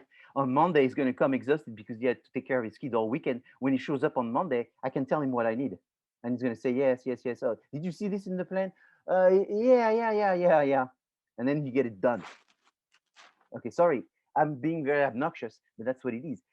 Business, people, management is very political sometimes, and that's what you do. So you make it big and complicated when you don't want people to read it and you just want them to say yes. And that's what happens oftentimes in politics. I mean, do you know someone that read the 2,600 pages of Obamacare? No, you don't know anyone. Do people have an opinion? Yes, they do. How can they have an opinion of something they didn't read? Strange. Anyway, yes. Carlo, I think you have Yeah, I was going to suggest the reason why you probably might not want to get such a detailed business plan is because you don't want to limit your opportunities. Because if you create something that's so structured to the point to where you can't really deviate from it, you're really closing opportunities that you could probably take advantage of, or the people that work with you could probably. Well, yes, but usually when you make it big like this, one thing that you do is you have contingencies, which is that you have, this is usually when they are big, is you have one business plan with option A, but you also have the option B and the option C, option D. And that's why they tend to be big, is because they try to be somewhat complete, exhaustive. So when you're a consultant, you love these. I mean, when you're a consultant, your favorite business plan are the one, or projects are the one for the government. Why? Because you're sure that they're going to pay, because you're sure they're not going to complain about the invoice, because it's not their money, it's our money. Because you're going to make it very complicated and they're going to think you're a hero. And at the end, all they want is they want the high level bullet points. So I've done this. I've done over $20 million consulting projects for government. And that's what happens is you produce something that is 500, 600 pages. And at the end, the top 5 people, you go in the room and you give them a PowerPoint slides of 20 slides maximum with just the top bullet points. Then they see your presentation, the top bullet points, and then you have an executive summary. Then they're going to read the executive summary, and then they're going to walk into the room and say, okay, I read the 600 pages with Jennifer, Tom, and Gary, and we all agree that this is great, and this is what we're going to do. And then they create thousands of committees that takes chunk of all of these, and they're small things, and they're busy bee working for the government, and they look at their watch and says, I can't wait for 5 p.m. So it's a different ball game. And anyway, so but that is the truth. Any question, any comments? So where do you get the data? You get it from secondary and primary data. So secondary data exists, primary you have to collect. What are the primary research methods? You have qualitative and quantitative. Qualitative is you ask people directly, and it's open-ended. So it's a in-person discussion or it's a focus group. Quantitative is you use a survey. That's, let's say, the most, and hundreds and thousands of people. So when you look at research, you have exploratory, descriptive, and causal. Exploratory research is what you do first. You collect data, secondary data, and then you collect some primary data, which is that you ask people some questions. If needed, and it's not always needed, you go into the second stage, which is the descriptive research, where you're going to do quantitative research, where you're going to look at lots of data points in order to find some kind of statistical significance. And then the third is called experimental or causal research, where you're going to try to show some consequences between different variables. Okay, so this you've studied before. This is something that you need to understand, because I'm going to tell you to ask people questions, but I'm not going to ask you to do a survey. So let me make sure. I'm going to ask this question to everyone. Am I going to ask you to do a survey? Hello, everyone. Am I going to ask you to do a survey for this project? No. No, no. No. I'm not going to ask you to do a survey. Are you going to do a survey? No. No. No. No. So let's be straight. Is you're not going to do surveys because it takes too much time, too much work, and it's not necessary. So if I tell you collect some data, what do? You don't do a survey. That's correct. But what else do you do? I open my computer, I click on my browser, I put google.com. That's a good start. And then what do? Research. You look for existing data. So you research existing data. That's correct. So the first thing you do is you research existing data. You already have 24 reports, so you have a lot of existing data. That's existing data. With these 24 reports, could you do the project? You could. Do you want to go further than what's given to you? Yes, you want to go further. What do you think is the most obvious further beyond these reports? Like right away, the most obvious one. What's missing? So I give you a tip. Research is first, secondary data. Second, primary data. So what's missing the most in these reports? Is it missing secondary data? No, there's lots of secondary data. Do they have a lot of primary data? No, they don't. What do you mean? Well, how many focus groups did you see? Not that much. How many interviews did you see? Not that much. How many sources did you see? Many. There's lots of sources, lots of references. So lots of references means a lot of secondary data. Any focus groups, discussions with experts and all that? Not that many, one or two. So what's missing here is not so much the secondary data, the Google search thing. There's lots of that. What's missing is talking to a real customer. You know, it's like So you tell me that you like coffee. What do you like about coffee? Do you like it more at night, in dinner, after dinner, before dinner, in the breakfast? Do you mix it? Do you drink it with a special cup? Talk to people. So that's what's missing. It's this rubbing shoulder with the consumers, talking about the product that you want to make. Simulation. So the strengths that I want you to have and learn if, from the class before, you haven't learned that so much, is I want you to learn to say, okay, I create this product, but now what do people care? So let's grab some people, give it to them, and say, you know, draw an elephant. And then you say, was it good for drawing elephants? No. Highlight lines of documents. Was it good to highlight lines for documents? Yes. Okay, so that's good for highlighting, but it's not good for drawing elephants. So we're going to sell it for highlighting, not for drawing elephants. So you have to have now a discussion with customers. Okay. So you need to go in primary. I'm glad we're talking about this because I can see it doesn't come naturally to you. Naturally for a consultant is you collect existing data and then you create the data. But you don't start creating the data because creating the data on what?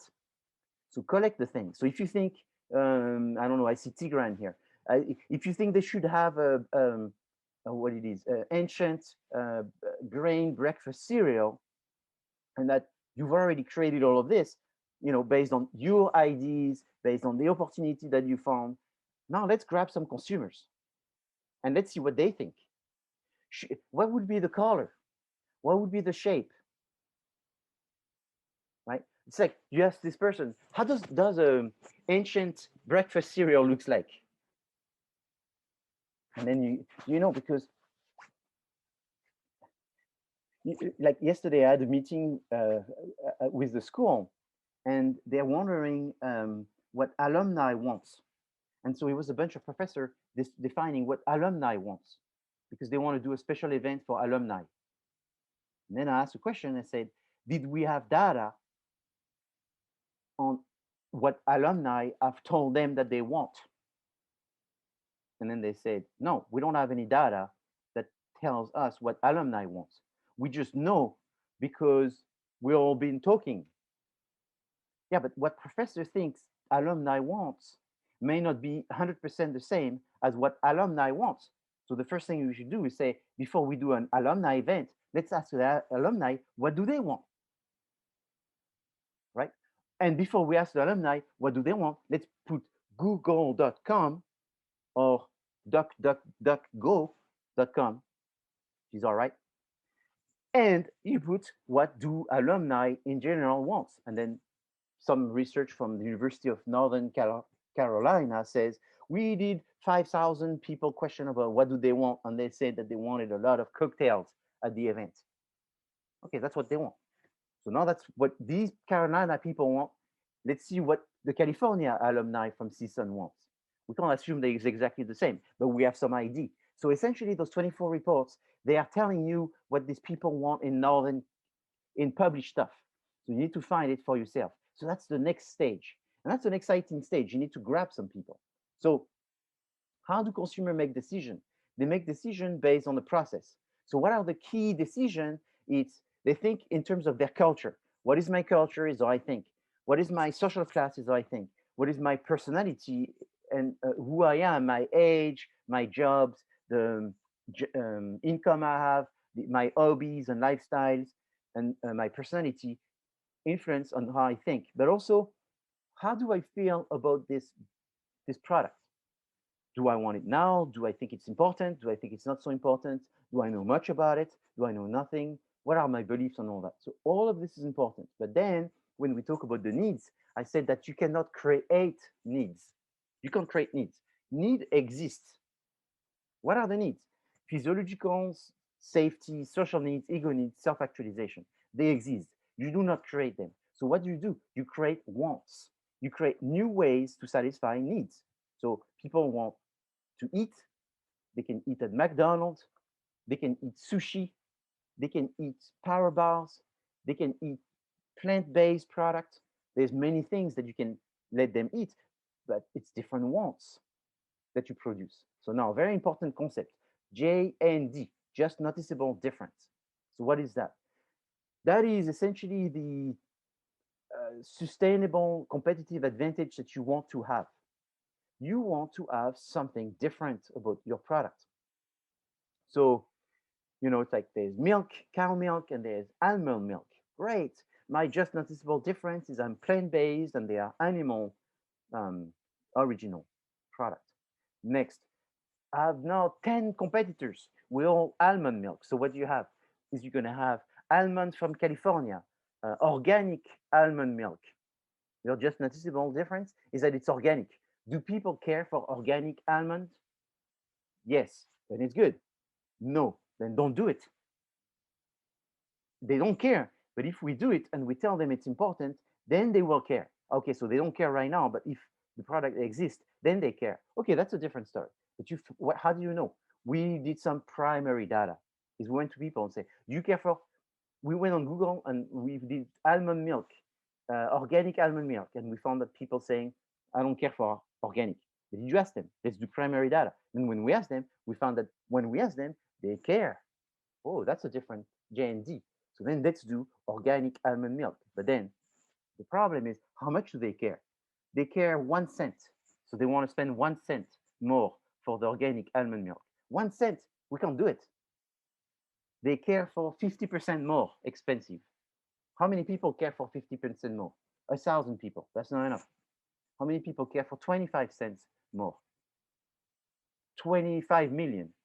Can we make money still with 25 cents? Yes, we can make 5 cents more than we would with a normal milk. 5 cents more. How much market share are we going to have? 100%. Nobody does it. Let's do it. Because we'll get the market share, we'll make more money, and then we'll create some other products and blah, blah, blah out of this with different flavors and all this, and we'll increase our some. So you have to look at G&D. If there is noticeable difference in making more money, in people seeing that you're more. If they see you're more, you're more. Now, let me tell you one thing, is J and D, it's the ethics of J&D. Is it a true J&D or is it a perceived J&D? Well, the most important is the perceive, meaning that customer perceive is better. I mean, if someone perceives that an invisible sculpture is better than a visible sculpture, do not make any more visible sculptures if that's what they want to do. If tomorrow I sell my invisible brandy more than my visible cognac, I'm going to start making invisible cognac. Do I feel like I'm ripping off people? I feel like I'm ripping off people. Will I do it? Probably not. But if I see my competitors starting to do it and become very successful, I'm probably going to start doing some invisible cognac as well because I don't want to be left out. But my inclination is ripping off people is what you don't want to do. You want to bring value. So J&D is about value for the business and for the consumers. So do you care about this? Yes, it's in the quiz. Yeah. You care about this? Maybe we talk about it in the project. Yes. Do you want to forget about it starting on the 14th of July? No. The J&D, if you don't remember what it means, it's a cherry on the top. It's that small difference. It cannot be too big. A too big J&D scares people. If you're too different, if you're too novel, some people like very, very novel, and those are going to love it, but the majority of people are scared.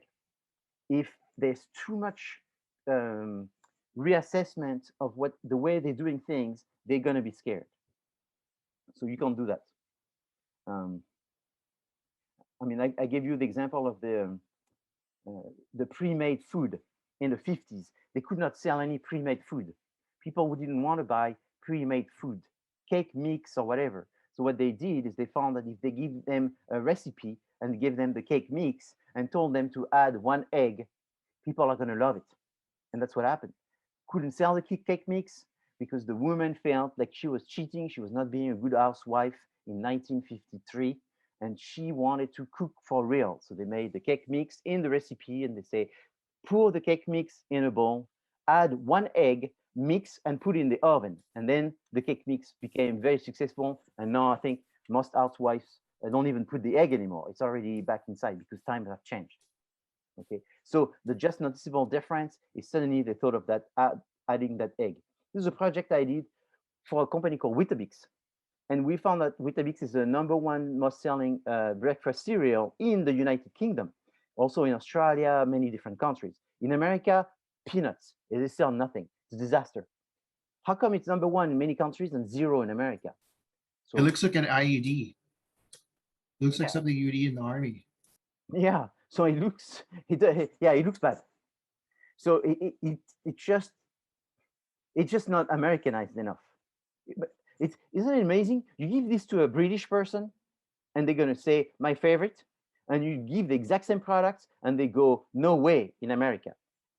So you can see there's a big cultural difference. So we looked at this and we said, you know what? Maybe we could create some kind of variation, which would be the Is there- combination of Ensure, Go-Gurt, and Weetabix. Yes, someone was I'm saying sorry, I didn't mean to cut you off. I didn't want to get you too ahead yeah. because you had one point that I'm trying to figure out. So when you're taking statistical data, how are you collecting that data? Because we always learned, and it's just common sense, Yeah. that when you ask a question, you're kind of pointing the consumer or the customer to that direction. Well, yes. When So right. So when you do primary research, and it's not a survey, because when you do a survey, you say, you know, why do you go to the gym? To A, to lose weight, B, to stay healthy, 3, to stay young, 4, to have energy. So you have potential answers, and people answer what they want to answer. And that's at the end, you ask them, are you a man or a woman? And at the end, you say, women prefer to say to stay healthy versus men prefer to say, you know, 50% said it's to lose weight. All right. So that's statistical because it's a survey and it's a primary data. In your situation, since I'm not recommending to do surveys because of the time crunch, I recommend to do primary data, which means that you go to someone and you're not looking for statistical data, which is you can say, we asked 15 people if they like milk. Out of the 15 people, 14 said that they like milk, which is 95%. No, 95% per 100. Per 100, you cannot say ask 15 people. You have to ask 100 people to say per 100. Therefore, if you ask less than 100 people, you're not doing statistical analysis, you're doing qualitative research. And qualitative research is fine. Qualitative research allows you to go more in depth. So you go, why do you go to the gym? It's people are going to say, oh, I like to go to the gym because it's nice. I meet some friends. Oh, okay. This person is not going to answer to me. I need to ask in another way. It's like, when do you go to the gym? I go on to the gym on Tuesday morning. What are your favorite machine? My machine is this. And then at the end, you're going to say, so you told me you go to the gym to lose weight, you go to the gym to stay young. Why do people want to stay young? Yeah, they want to stay young because it's nice and all this, and healthy is this and that. Then, so you have to sort of work at this person. And at the end, you tone down the lights and you say, so you go to the gym to stay young and looking fresh. And why would you do that? Well, you know, I want a nicer boyfriend. I don't want an ugly boyfriend. So I need to stay young. I need to stay fresh. So you're telling me that you're going to the gym for sex? Yeah, I go to the gym for sex. Wow, why you didn't tell me that an hour ago when I told you why do you go to the gym? Well, I mean, that's not that's it's, at the end of the day, that's why I go there. But my direct answer is to lose weight. And if you work me out, at the end, the true answer is for sex. So if you do a survey and you say, I go to the gym for weight, to stay young, to stay healthy, have energy for sex, nobody's going to put for sex. When in fact, that's the reason. So then you go, so professor, are you saying that essentially most surveys are trash? I'm not saying that, but you could conclude that it's trash in, trash out. So you have to be very careful because people answer questions in a survey. They don't say what they think. So, oh yes, but what if we ask this question and at the end we say other and we put a line? Maybe they'll tell you the truth if you have one question. But usually a survey has 10, 20, 30 questions. So if you put others to all of them, forget it. You're not going to get anything. So how do we get the real answer, Professor? Primary data, qualitative research, face to face. Yes, but that's not statistical significance. Yeah? So what do you want? Do you want the true answer or you want statistical significance? Wow, that's a deep question. What do I want? Do I want the true answer or I want statistical significance? Wow, I want both. Good luck. You need to choose. How do you call this in research, Professor? You call it reliability, which is statistical significance, or validity, which is the true answer. Oh, so in research, it's always about this thing about reliability and validity. Yeah, that's what it is. True answers versus statistical answers. Oh man, you broke my bubble. Now I discovered something. This is tough. That's why I say if you're in business, should you do survey? You should, but not all the time. And you should know that with surveys, you're going to try to boost your statistical significance. But most of the time, what you're looking for is the truth. Therefore, if you're looking for the truth, stick to primary qualitative. Yeah, but primary qualitative, I read that 800-page book. And at the end, I figured out that if I had to summarize it, the problem was qualitative research is it's very biased on the quality of the person doing the interviews. Like a good interviewer, fantastic qualitative research. If the interviewer is bad, terrible. So it's like journalists. It's like you have a person being interviewed, I don't know, Umam Gaddafi, Donald Trump. You put a really good journalist in front of this person, you get a fantastic interview. You like or you don't like this person, that's a different story. The journalist that makes the interview makes the quality of the interview more than the person that answers the question. Wow, that's crazy too. Yeah. Like I hate Trump, but you're right. I've seen this interview that was really interesting because the interviewer was good. So that's the problem. When you do qualitative research, you need to be good, which means that you don't want to be upfront to this person. Say, hi, today we're going to talk about the gym. Do you go to the gym for sex? And then the person will go, what? No, is you go, hey, do you like little, do you like dogs? You know, they can't, you need to go, you don't go like this, you go like this. They don't sit. And then they go, oh, you need to, what you're going to do is you're going to press their brain out to find the real truth. So to do this, you need to go sideways. You need to be subtle. And they need to, first, you need to build some trust with this person for them to tell you the truth, right? So that's why if the interviewer is bad, what's going to come out is bad. If the interviewer is good, what's going to come out is probably closer to the truth, true to that one person. But if you do it 5 times, 10 times, 15 times, 20 times, and you have 20 people, and at the end you start getting of those 20 people, 15 tell you for sex. I go to the gym for sex. Then gee, that's got to be one of the reasons. We could ask 1,000 people. It's going to probably keep repeating if we do that. So no need. So then what you do? You make gym apparel for the woman. The less and the tighter, the better. That way they can go to the gym sort of naked. I mean, that's what you see. Have you seen the women clothes? Take a picture, put 1970 women gym, put 2021 women gym. And you tell me if there's not a little bit of a sex thing going on. Okay, so it's obvious. And then you look for men, and for men it'll be also different, but still for sex. And so that's what I'm telling you right now.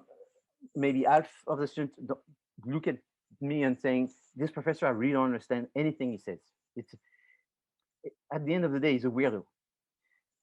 I'm sorry.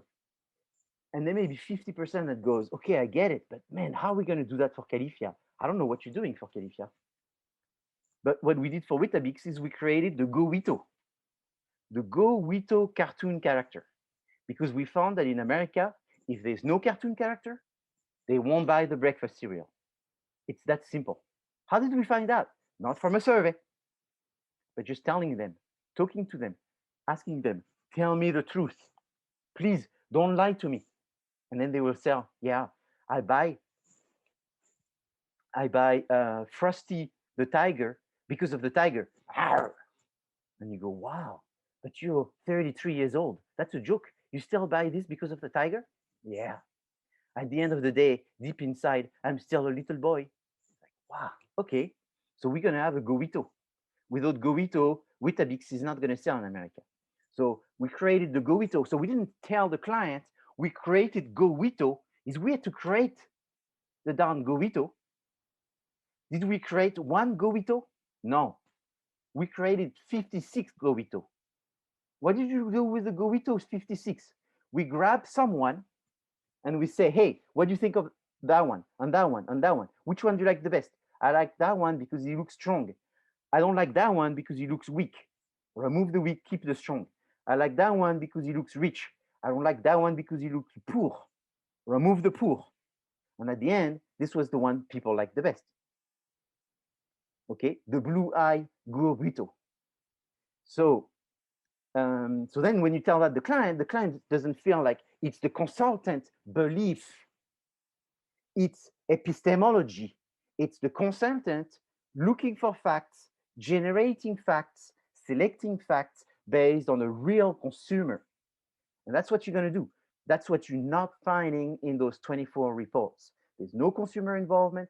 There's no you saying something, confirming it with the consumers, and then creating the packaging. So we created the packaging. I mean, this packaging is pretty simple. We took a Go-Gurt, and we took the essential packaging of a Weetabix. We slammed it on there. We put a bit of this on that. We put the Gowito. Perfect. Done. Here again, we didn't create one packaging. We created 20 packaging, and we do the same. Grab the consumer and find out what they want. All right. So buyers buy things because they need it. First thing. Then they look for information. They make some choices. They buy, and then if they like it, they keep on going. Consumers come from different groups: the innovator, early adopter, early majority, late majority, laggards. When you go after consumers, you have to do STP. You have to think about your segments, your targets, your positioning. The order is STP. Group, how do you segment people based on geography, demographic, psychographic, behavioral? So there's three essential ways to divide people. I'm going to take a break after this, after the P. Essentially, you have undifferentiated, which is that you don't focus on anyone specifically. It's go Wito for everybody. Concentrated is go Wito for people from 10 to 15 and 15 to 20. It's different groups, but essentially these two targets can be, oh, no, let's make it, it's from 8 to 18. That's one group. And then there's another group, which is 18 to 40. And maybe not 40, let's say to 29. And these two groups, even though they're different, your product still work with both. So therefore you concentrate it. So you concentrate both for the same product. Concentrated marketing. Differentiated is you go, all the groups are so similar, so dissimilar, so different that we cannot have a Go Wito that works for multiple groups. So we're gonna have to create different products for different groups because they're so different. That's differentiated. And then positioning, and I'll finish this. Positioning is the most complicated one of the STP, which is essentially what you want the consumer to think when they think about your brand. What does it mean? How do they define it? What are the one word, the two word that explains what your brand is about? So here is a perceptual map.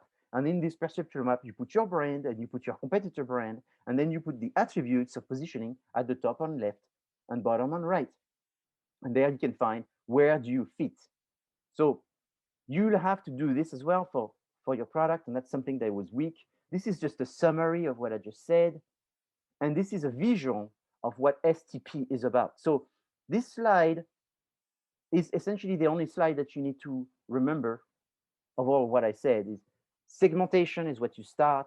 It's all the characteristics to divide. Targeting is when you group these people, you give them a name. And then positioning is you think about the attributes that works the best for these people. This slide is a slide that I recommend that you remember this slide for your future. You will use this slide at this time next year.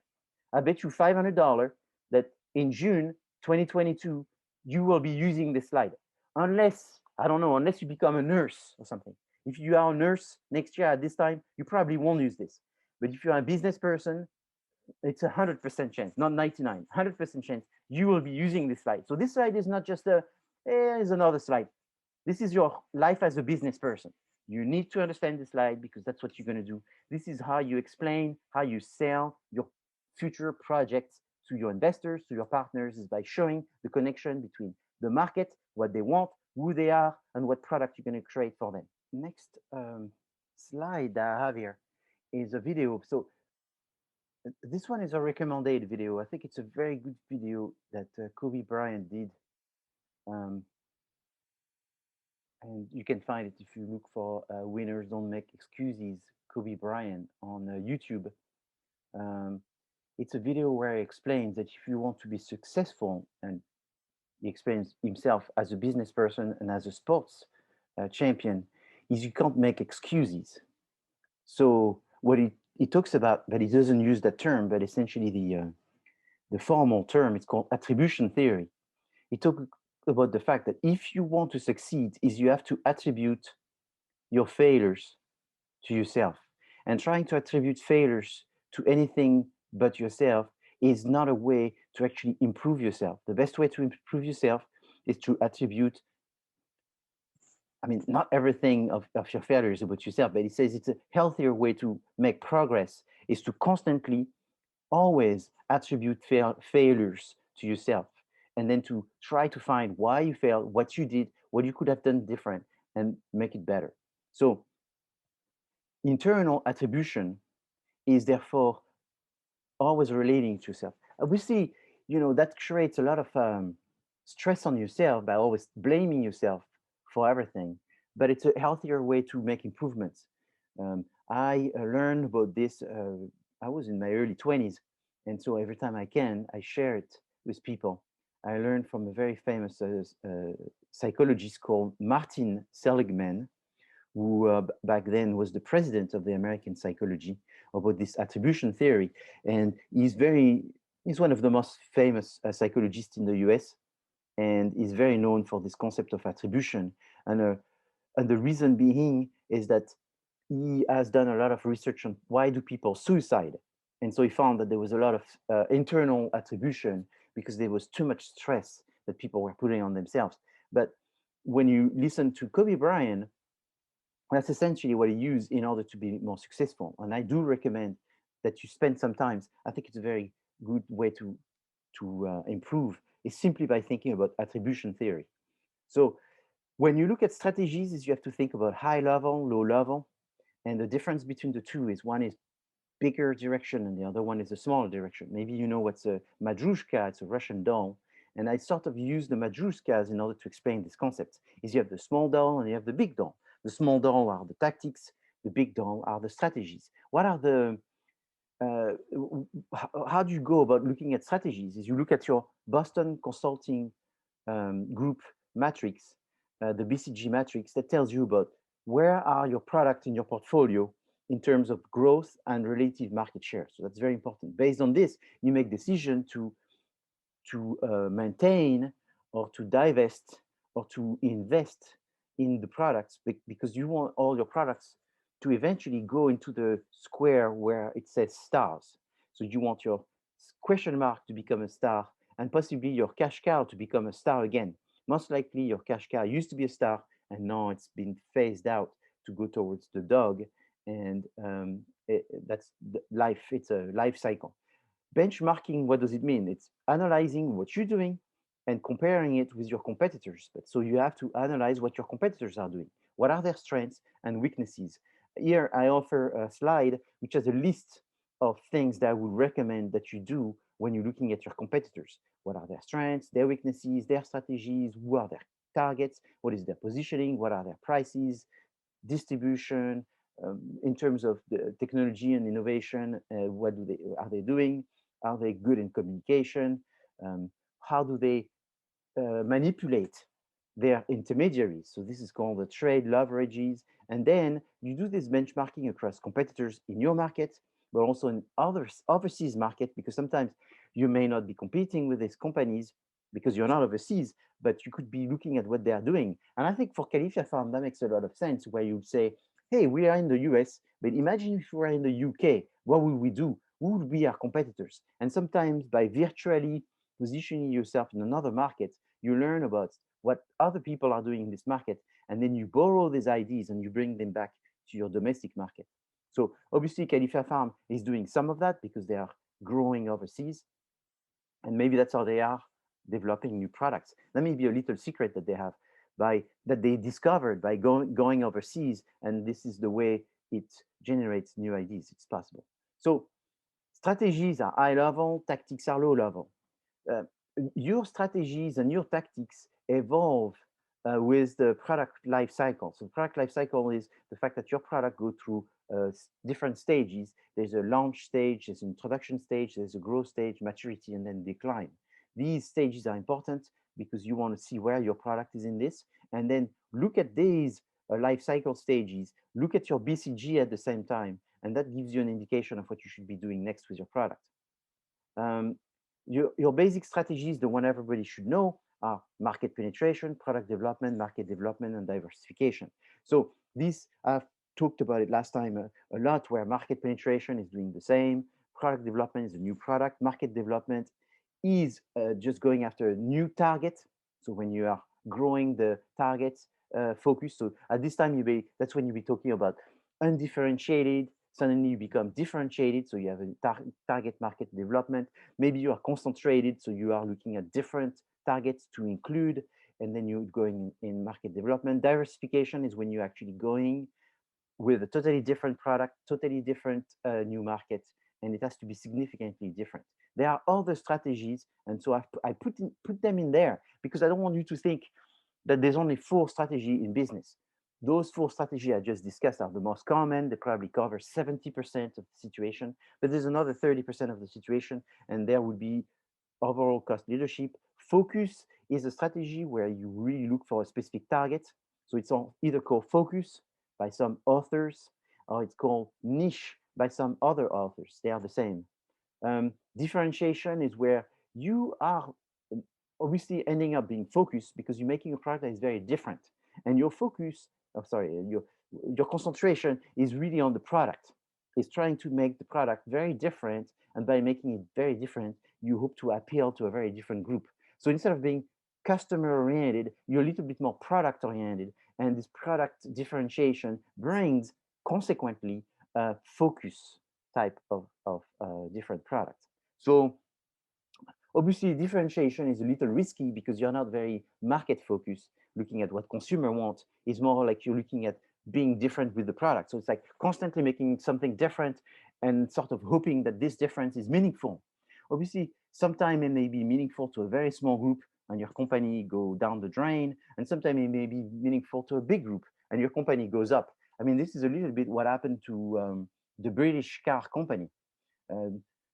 You may not know that, but the British car at one time were the most common car that everybody would want to buy.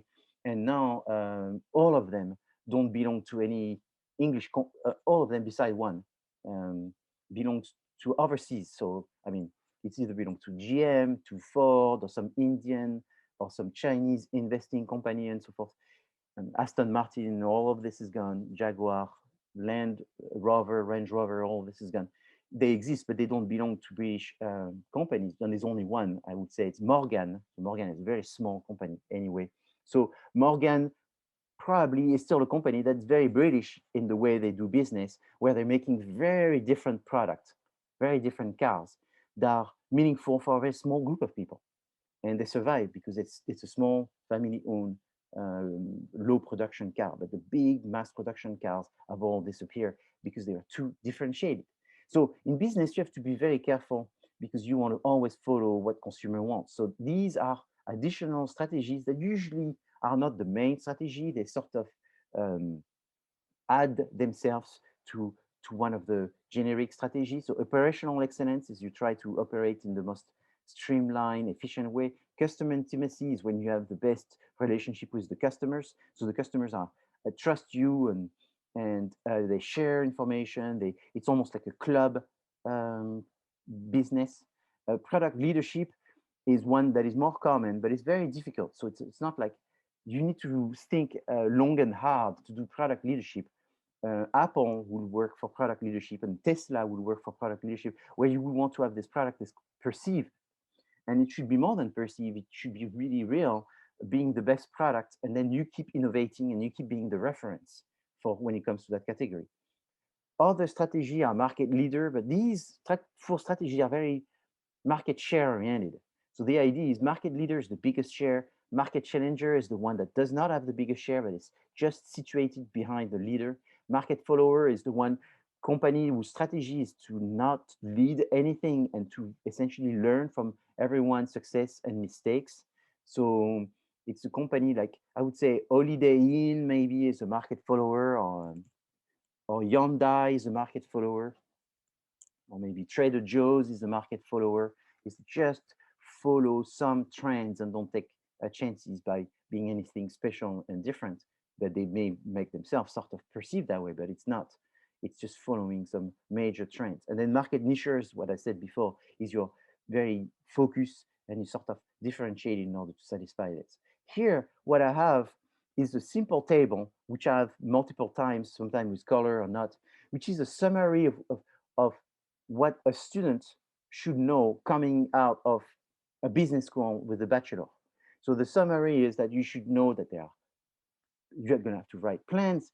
In these plans, there's objectives. In this objective, there's strategies. So I put the four basic, and then these break down into the four P's, and then the four P's go into sub-strategies and some very specific actions that follows. So there's a pecking order, and that's what I want you to understand. This slide is the same as this. So this is words, and this is images. So they are the same thing, but it's for right brain versus left brain. Left brain are going to like the words, right brain are going to like the images. So this shows that you have your strategies that are the top, and then from your strategies come your four P's. The idea in business is you want to keep growing, so you want to keep having products. So you have product one, product two, product three, product four. You don't launch them maybe at the same time. They're consequential, so it means they follow one another, because the idea is you grow sales, you grow profit. Again, you have different consumers that buy at different time. So not only you have different products, but you have different consumers, because there is your product life cycle. So I jump very quickly to the concept of what are the steps in developing a new product. There's essentially 8 steps. And these 8 steps is the order that you use in order to generate the various reviews in developing a new product. Then you have your 4 Ps, which are product, price, promotion, and place. And so this is what you're going to look at when you develop the sub-strategies for each one of the P and the action for each one of the Ps. And so there's a little net takeaway that I have here for you to look at, but essentially it talks about the fact that you focus on satisfaction, you focus on developing a relationship with the customers by bringing a long-term profit.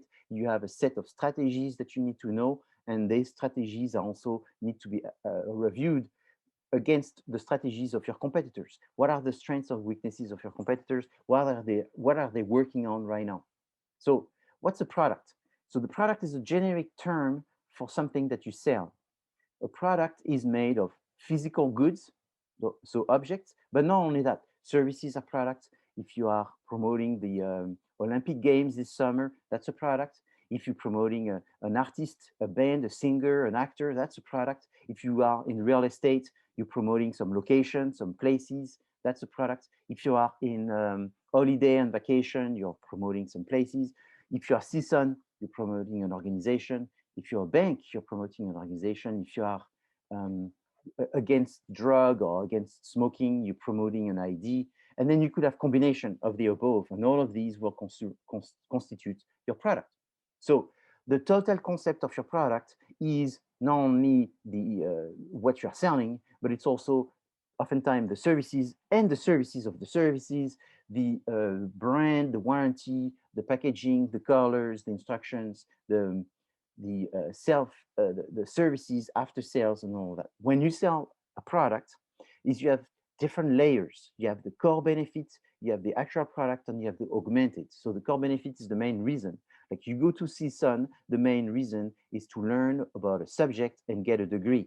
The actual product are the different classes that you take, the different experience that you get, and then the different professor that you have access. The augmented product will be the career placement, the medical help, the sports facilities, the food facilities, the maybe some financial help, and all of this. That's augmented. You don't go to the university for the sports facility. You go, or the cafeteria, you go to the university for the core benefits. But all of this is like an onion, and this onion is offering within the layer of what the product is different benefits that you have to think about it. So people buy almond milk from Califia Farms. What are the different layers? What is the core benefit, the actual benefit, and the augmented benefit? Product mix decision are also about the width, the depth, and the length.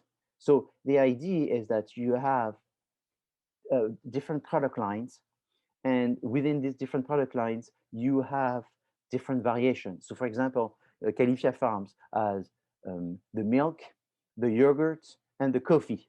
So they have a width of 3 product lines. But inside each one of these 3, they have variations. So with the milk, they have the almond, they have the oats. So they have a depth, the depth of 2, let's say. With the coffee, they may have a depth of 3. So the width is the different categories, and the depth is the different variation within the categories. The length is counting the different items that they sell. So oftentimes those items are called SKUs. The number of SKUs make the length of your product line. Okay, so you can have a product line when you are General Mills. You could have a product line when you are a retail store. So for a retail store would be the same thing. So what is brand equity? Brand equity is therefore the difference between a branded good and non-branded good. Brand equity goes from the basic level of brand equity, which is brand awareness. Do people know it? Brand association is what do people perceive? What do they hear? What do they think? What do they connect? What do they associate that brand with? So that's the positioning. What does it mean? I don't know. Volvo means safety. So that's the association. Then brand quality is the next level. So it's a deeper level, again, of the brand equity, is on a spectrum from 0 quality to 100, the best quality product. So it's product leadership. Where does the brand fit? That perception of quality, again, is in the eye of the consumer, not in the eye of the owner of the business. The owner of the business perceived quality is oftentimes very different than the consumer. The consumer brand perceived quality is more important. And you always want to make sure that what they look for when they look for quality is what they find. So if someone looks for a car to be very loud, meaning it's very powerful, you don't have to make this car really that much powerful. Just make sure you make it loud, because they're going to use the fact that it's loud as a evidence that it's powerful. So you, the producer, engineer of the company making those cars, probably think doesn't make any sense to make it loud as a proxy of performance, because that's poor engineering.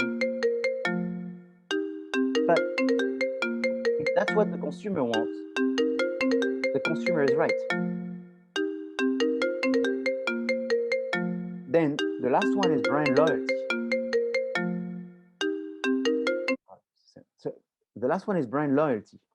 Brand loyalty is this concept that is about the fact that people care for the brand and tell other people about the brand, and then they've bought the brand and they will buy again the brand because they see the value of what it offers and they've been satisfied. So why do you satisfy customers? We satisfy customers so they grow their brand loyalty.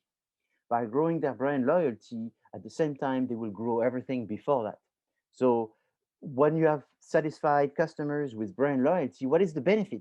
The benefit is that the distribution network is going to want your brand. Distributors are um, lazy. Let's take a shortcut, and they're going to only sell the product that is easy to sell. And products that are easy to sell are the products that have high brand loyalty. So the branding strategies, there's four here. The flankers is that when you have you create many brands in order to have the largest number of brands as possible in order to gain market share. So it's like you don't have one brand of shampoo, but you have 12 brands of shampoo. The more brands you have, the more you'll get market share. Cash cow is you can have um, a, a brand that is not going to be very expensive. Not too many people are buying it, but essentially it doesn't cost you much to promote. Low end entry level are brands that get people to know about your product, and that gets them to try it. And high end prestige is when you want to make high profits. So high end prestige, you sell less product, but you will increase your profit per product that you sell. These are the five sub brand strategies, which are line extension. So it's existing brand, existing product category. Now you have a new product category. You do brand extension. You still may be using your brand name, but you do a slight variation. Multi brands, it's essentially what I was talking about before, which is like flanking, where you have multiple brands. So either you have multiple brands to grow your market share, or you have multiple brands because you have different type of customers, and therefore you need to have different brands for these customers. So you have Toyota and Lexus. So why do you do that? Is because they won't buy an expensive Toyota, so you have to give it a new name, and then it's still a Toyota, but they are buying it now because they feel relieved by the fact that it has a different name. So they are not totally buying a Toyota. It's just a perception. Now the name is different, so it's not the same. So that works. New brands is when it's new group of customers, a new brand, and you just creating new brands because the existing brand is not capable. Co-branding is when you want to get gain from the dynamic of the co-brand. So it's like uh,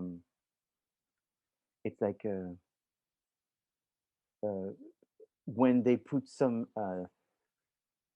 they will sell a product by talking about the accessories that is using. So it has Intel inside for a computer. That was the co-branding that was helping. So pricing concept is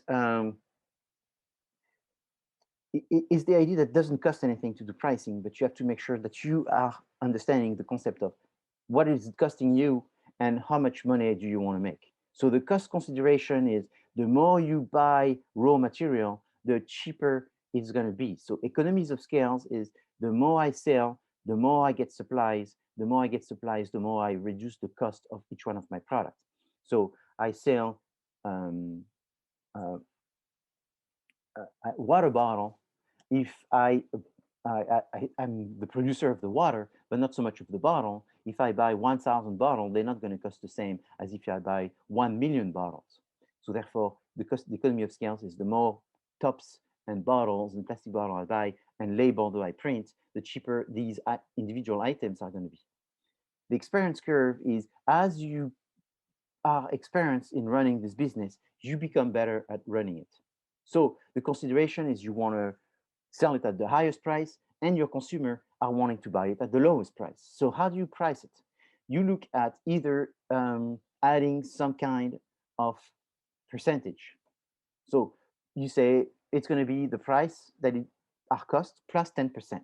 So it's just cost-based pricing, just a percentage. Break even is you trying to make a certain profit. So you know the cost of your product and you want to make $1 million. So you try to identify how many products you have to sell in order to make $1 million. So the more expensive your product, the less product you're going to have to sell. But the more expensive the product, the less products you're going to sell. So you're going to have to find the right price and then the right um, incentives and resources you're going to use in order to sell that many products in order to make that type of profit. And then the value base is what do the consumer care for? So is this product is worth a lot or not worth a lot to them? So that one is directly driven by the consumers. And the next one is the one that looks at your competitors' prices. So the combination of all of these is really the best way to look at pricing. Obviously, you don't want to do it without looking at the consumers. You don't want to do it without looking at your costs. And you want to make sure that you fit with the customers. And then you look at break even because you want to make sure that it's financially responsible. Okay, I'm going pretty quick on all of this because these should be a review for all of you. It should be. If it's not a review, something strange happened. You missed the class or something.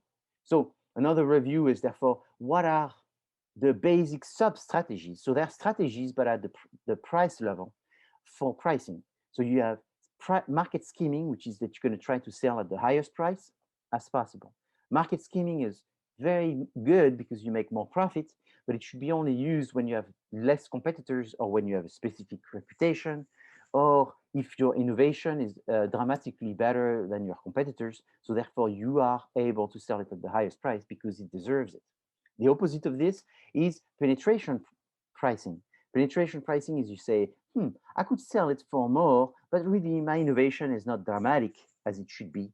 So I'm not going to make it too high because I'm going to be copied more easily and faster. So what I want to do is get as much penetration in the market by selling it the lowest price as possible, still making some money in order to have the highest market share. This will get you to have more products sold faster and therefore get more distribution and therefore get more product being sold and used and recommended by others. And so you can dominate the market share, and that allows you to have some market share domination and become a market leader, which is one of the strategies. So other strategy of pricing is when you say, you know what, we want to make money from the product line, which consists in selling various products within the product line, where we will be selling products that are sort of very close to one another, but we will have only 10% on the product, the margin, but then we will add accessories where we will make 70% on the accessories. So using a car example, is we will sell a basic small engine, a BMW at $34,999. But then if they want the air conditioning, that's another $2,000. But on that $34,000 car, we only make $3,000, which is 10%. But on the air conditioning, we're going to sell them the air conditioning for an extra $3,000. But on this $3,000, we make $2,000. So essentially, they make lots of money on the accessories. And they get people to get the no-frill baseline product at a very good price, but has no accessories. And then it's on the accessory that they make money. A little bit like when you rent a car. You can rent this car for the day, $14.99. If you rent it at $14.99, they don't make that much money. They hope that you don't put the gas at the end, that you bring it back with empty, because then they will charge you the $6 a gallon. They make money on that. They will charge you for the insurance that you're going to have to take in order to drive the car as an additional insurance. They will charge you for the GPS system. They will charge you for a car with a bit more power. But all of these different accessories and options have a much higher margin. And that's the concept behind product mix strategy, is you offer different products with evolution of the product. And these evolution and access options that you get with the product is where they make most of the margin. With the same thread is they also make money from options. So you buy a camera or you buy a guitar, and that guitar was really a good price, $199. They don't make a lot of money on the guitar. But then once you go away with your guitar, they say, do you want a bag? And then you look at the bag, and the bag is $49.99. Well, on the guitar, they made $20.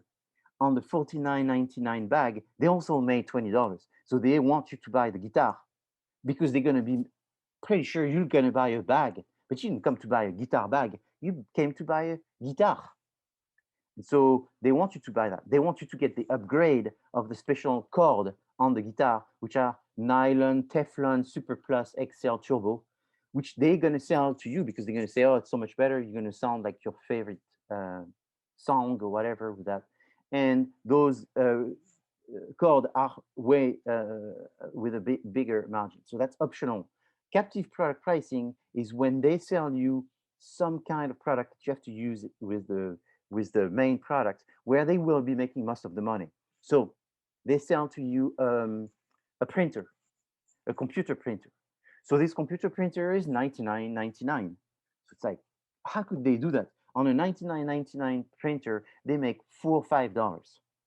But when they sell this, they give you a cartridge that's going to print 50 copies. You get to the 50 copies pretty quickly, and then you're very happy because the 50 copies you have are wonderful, but you need a new cartridge. And that's where they get you, because the new cartridge is going to be $60. And on that $60 cartridge, they make $50. So they made $5 on the printer and $50 on the cartridge. And it's kind of crazy, but that's what they do. It's called captive pricing. So other things that they Professor, do, yes. it's almost like the printers as well, then, right? The which one? Printers, Yeah, that's what they do because with the now printers. printers are like yeah, now printers are like way cheaper. Than I see them like at $40, $50, but Yes, then the cartridges are the ones that cost the most. yes, because they do a captive pricing where they make money not on the product, but on the necessary required um, accessories that you're gonna have to use in order for this to work. So the cartridge.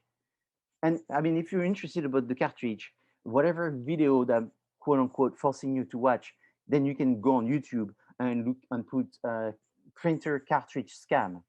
And you're going to see very good programs like 60 Minutes. I don't know if you ever heard this program, 60 Minutes. It's a very good program on, I think, CBS or some, and they look at a lot of things that have to do with consumers. And you're going to find a lot of interesting report that shows that it is very known by cartridge makers that they are making cartridge which are supposed to be foam, but most of the cartridge, even new, are not foam. And it's also known that your computer tell you that your cartridge is empty way before your cartridge is empty. It's just a known fact.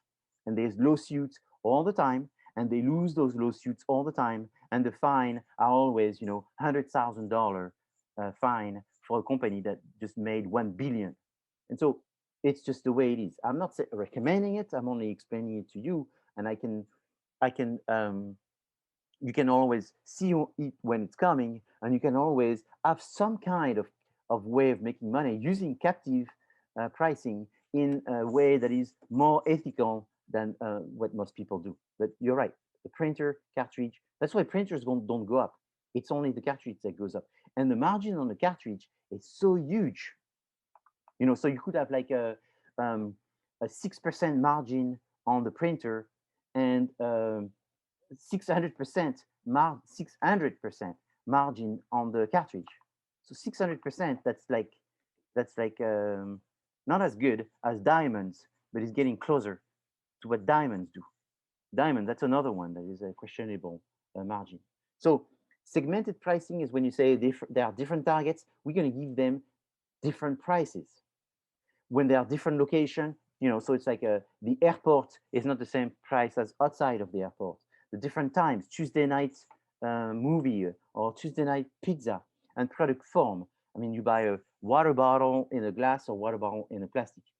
So now, yes, lots of promotional pricing. I'm not going to go into the detail. You can look at them. It's what you hear around you every day. So distribution is very important because it's a cost. And the idea is that you have direct and indirect distribution, and you have many intermediaries. The distributors have different roles. The roles of buying the products, financing the product, taking risk in having this product in inventory. They're not sure it's going to sell. It should sell, but could it sell in a month? Could it sell in a year? It's never too sure. Their role is to match what they have in inventory with the right location, such as the retail store, such as the online store. They're matching this. They have contacts. So you make you making clothes, you're a garment factory but then you have to sell this clothes. Obviously, you can have a social media channel, you can have an online store and all of this, but that's very difficult because you are in the business of making clothes, not a business of selling clothes. It's two different businesses. Businesses that are in the business of selling clothes, they may be a retail store or they may be a distributor that you need to have as an intermediary. So they take many of these decisions. And so there is also three main strategies when you do distribution. There's intensive distribution, means you sell it everywhere. Selective distribution, that's number two here, means that you sell it in just few areas where you have some kind of agreement. And then exclusive distribution, meaning there's only one per location. Another strategy you need to know is push and pull. So that's very important because push means that you are selling through the trade and not to the consumer directly. Pull means that you're selling to the consumers. So push, selling to the distributors that they sell to the consumers, and pull, selling to the consumers. So if you advertise on TV, you're doing pull. You don't really advertise for Ralph's or Albertsons. I mean, they're happy to see you on TV, these people, but you advertise on TV for people to go to Ralph's and Albertsons to buy your product. So that's a pull. But now, when you go see Albertsons and you say, hey, Albertsons, I give you 2 for the price of 1 of those 5,000 products, that's a push.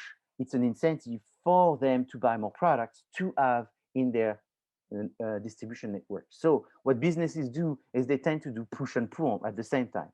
Incentive through the distribution network and incentive to the consumer so they come. Now brings me the quick discussion on the trade leverage. What is this? Is that there is a business domination, which is that the trade, oftentimes the distributors now have the bargaining power, which means distributors have the location. It's a something.com. It's an address, physical address. They have the sales volume. They buy a lot from you, so they make you rich or not so rich, depending on how much they buy. And they have consumer loyalty, which means people say, I like to buy from Amazon.com. And so the more they think, I need an Amazon, the more Amazon becomes rich. And the more Amazon becomes rich, the more Amazon is able to buy things. Amazon's biggest investment, as you know, is into physical store. So they're buying Whole Foods, they're buying Metro Goldwyn Mayer. So they're buying more and more physical things because they made their money for virtual things. That's kind of what's interesting. That tells you about the future. And then the bargaining power of the manufacturer is you control the quality of what you buy. You control your reputation. But again, you know, there's the reputation also of the distributor. So it's reputation against reputation. You also have a contribution and profit making, which means that you can sell it to that distributor for more, for less. And you could sell something that's really good quality for less so that the distributor could have a bigger markup. So when you sell to a distributor a soda, the distributor, one of the incentives you have for the distributor is you're going to sell it for less than Coca-Cola. Coca-Cola, they have to have distributors. Like Albertson has to have Coca-Cola or Pepsi. But there's some other brands they don't have to have. So to convince them to take your brand against Coca-Cola is that they have to buy Coca-Cola for $1 and sell it $1.15. So you can tell them, we sell it to you for 50 cents. And you could sell it for $1. So we're 15 cents less than Coca-Cola. So that's the incentive for the consumer. And you make 50 cents with us versus with Coca-Cola, you only make 5 cents, 6 cents. However, they're going to sell thousands of Coca-Cola in a day versus very few of you. So what do? Is they put it in a better space. So that way they move products of yours with higher margin for them. Consumer loyalty is, again, you know, you have people that keeps buying and buying from you. Yes, Carlo, you have a question. Professor, I had a question about Amazon. I kind of notice when I do research, yes, maybe 9 times out of 10, I end up finding an article that talks about what I'm looking to purchase, free articles, and then when I go on ahead and say I click the item because I want to purchase it, it takes me right to the page. I'm almost thinking that their business plan is to create content for the purpose of sales. Oh yes. Well, yes, that's the, and not only they're doing that, but they buy media. They don't even create the content. And I mean, creating content, they just probably realized it was too much work, because when you create content, then you have to sell this content. So what they do is they buy media. So the media creates the content, and they don't have to convince that media, because the media belongs to Amazon. So I mean, it's funny because when I was in France and I was 12 years old, I would have to learn about America, and I would learn about America, which is the best country where they protect against monopoly and everybody is free and liberty and freedom and all this. Well, I'll tell you what, forget about this. America has also created Amazon. And so freedom, non-monopoly, and all this is gone the drain. I mean, people were complaining about Walmart being the biggest company in the world. And just, I mean, I think Walmart at one time was importing 6% of everything that came from China. So it's like you look at all these boats in Long Beach in the harbor, and you see these gigantic boats, 6% was going to Walmart, just Walmart, 6%. Now, I don't know what's the number for Amazon, but I bet you that it's probably 12% of what you see on those boats that goes to Amazon. Maybe 20% goes to Amazon. I mean, that's how you become such a billionaire in a matter of a few years, is when you develop a monopolistic situation. But to develop a monopolistic situation, it can't be done just from Amazon. Is you have to have antennas that eventually feeds the beast.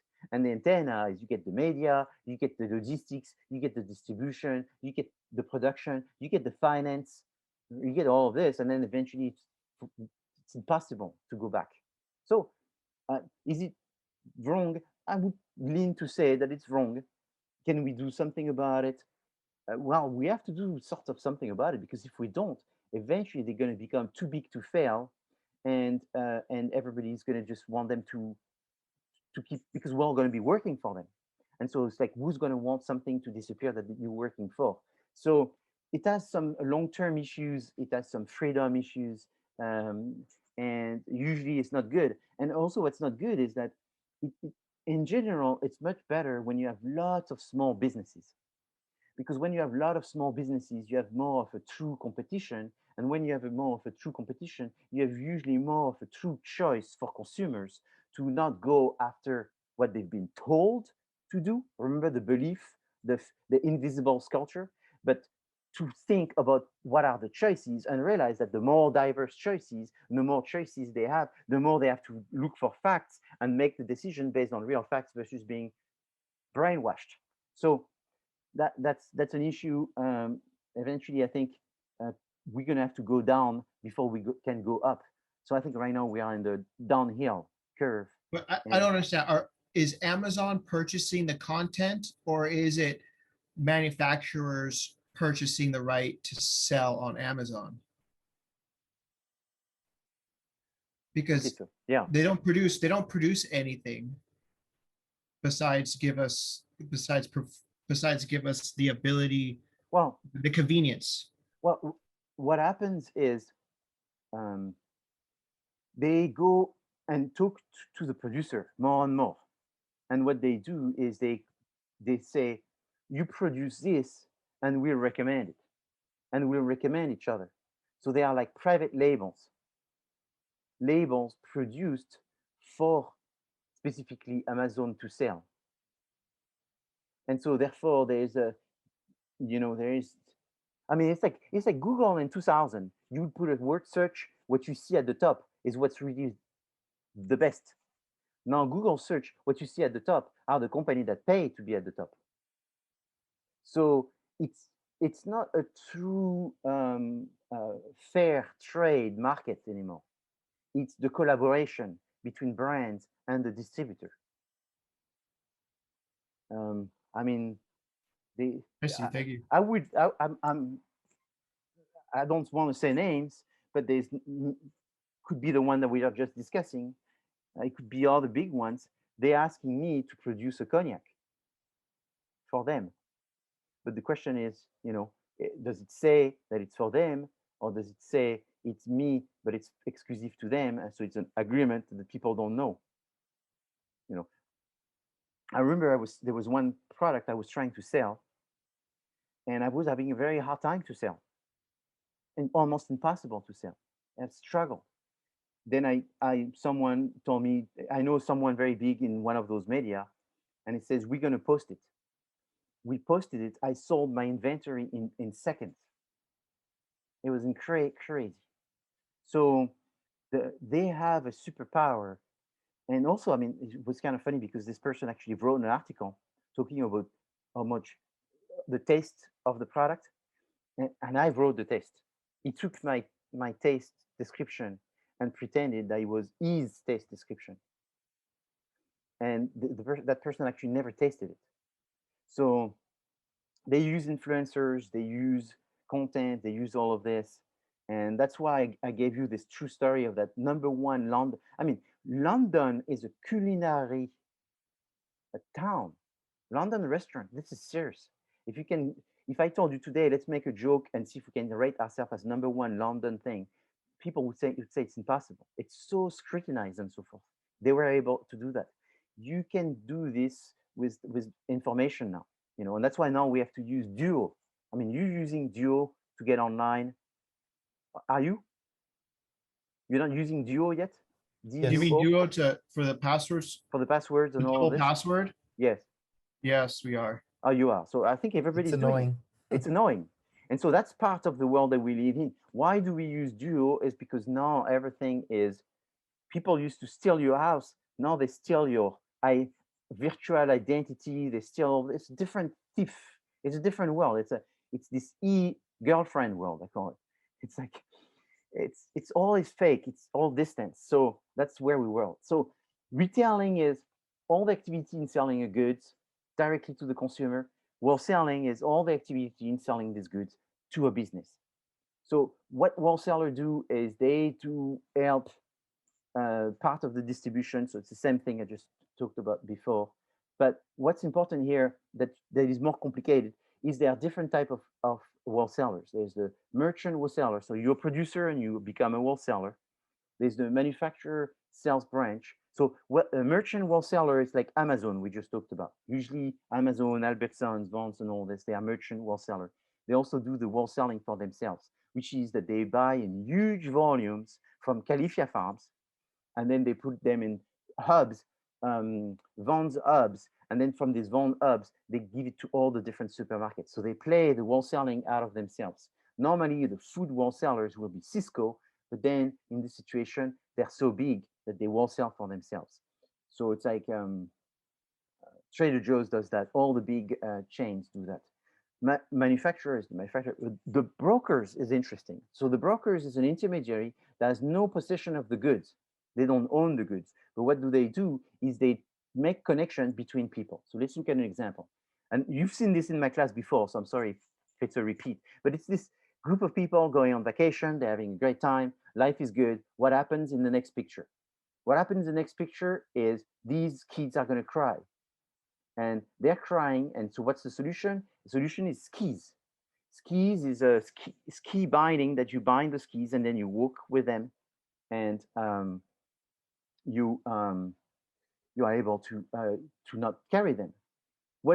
How do you sell them? Well, you try to sell them online, you sell nothing. What do? You go to Shark Tank, and then you pitch it to Shark Tank, and then you have Barbara Corcoran give you $50,000 for 15%.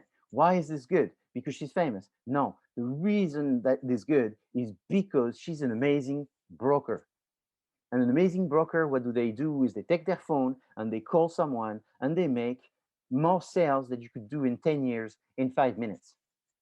And so it's the speed of the sales because of the level of connections. Same thing she did for these people, comfy. It's a big sweater that is comfortable, and then you can sleep in it, watch TV, and live your life with this, and you just feel like you're still in bed. That sounds dumb. You may imagine some people will want it, but how do you sell it? Great product, nobody knows.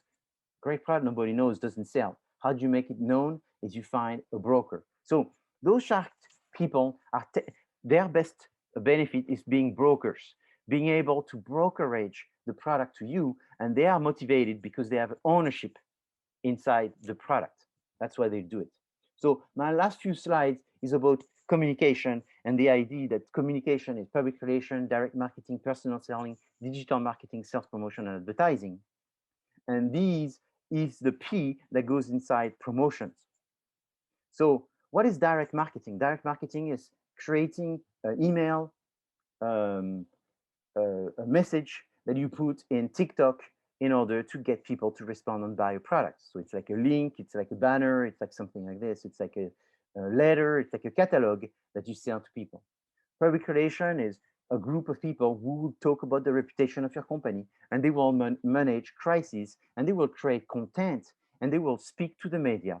That's their role. Advertising is a paid form of communication where it's clear that who is being advertised, and it's through different media such as printed media, um, or video media, and so forth. In order, so advertising for the most part is expensive. Public relation is expensive. Direct marketing varies. It depends what you're sending and how many people you're sending. Sales promotion is a immediate reduction. So you say 2 for the price of 1, and 2 for the price of 1 is this idea that you are creating short-term incentives, 50% off just this weekend. So these promotions on the product, in the store, on the website are also part of how you communicate. And then digital marketing is social media, and mobile marketing and all of these different things. Personal selling is the sales force. So the sales force is very important, is how you train these people, how do they sell, who do they sell, which area they work on, what is their specialty, and so forth. Now, the last thing is, what is the objective of communication in general? Advertising or communication is to, one, is to inform. So you're not selling anything, you're just telling people about the product. 2 is to persuade. So this time there's some promotion, there's some persuasion. 4 is to compare. So you compare it with what you had before, compare it with your competitors. And 4 is to remind. So you make sure that people that bought before still realize that they need it, and that it still exists, and it's still available, and it still performs very well, and so forth. So they are being reminded. If you don't remind, if you just inform, they don't buy. You have to persuade. If you just do it once, they don't buy, they forget. You have to remind them.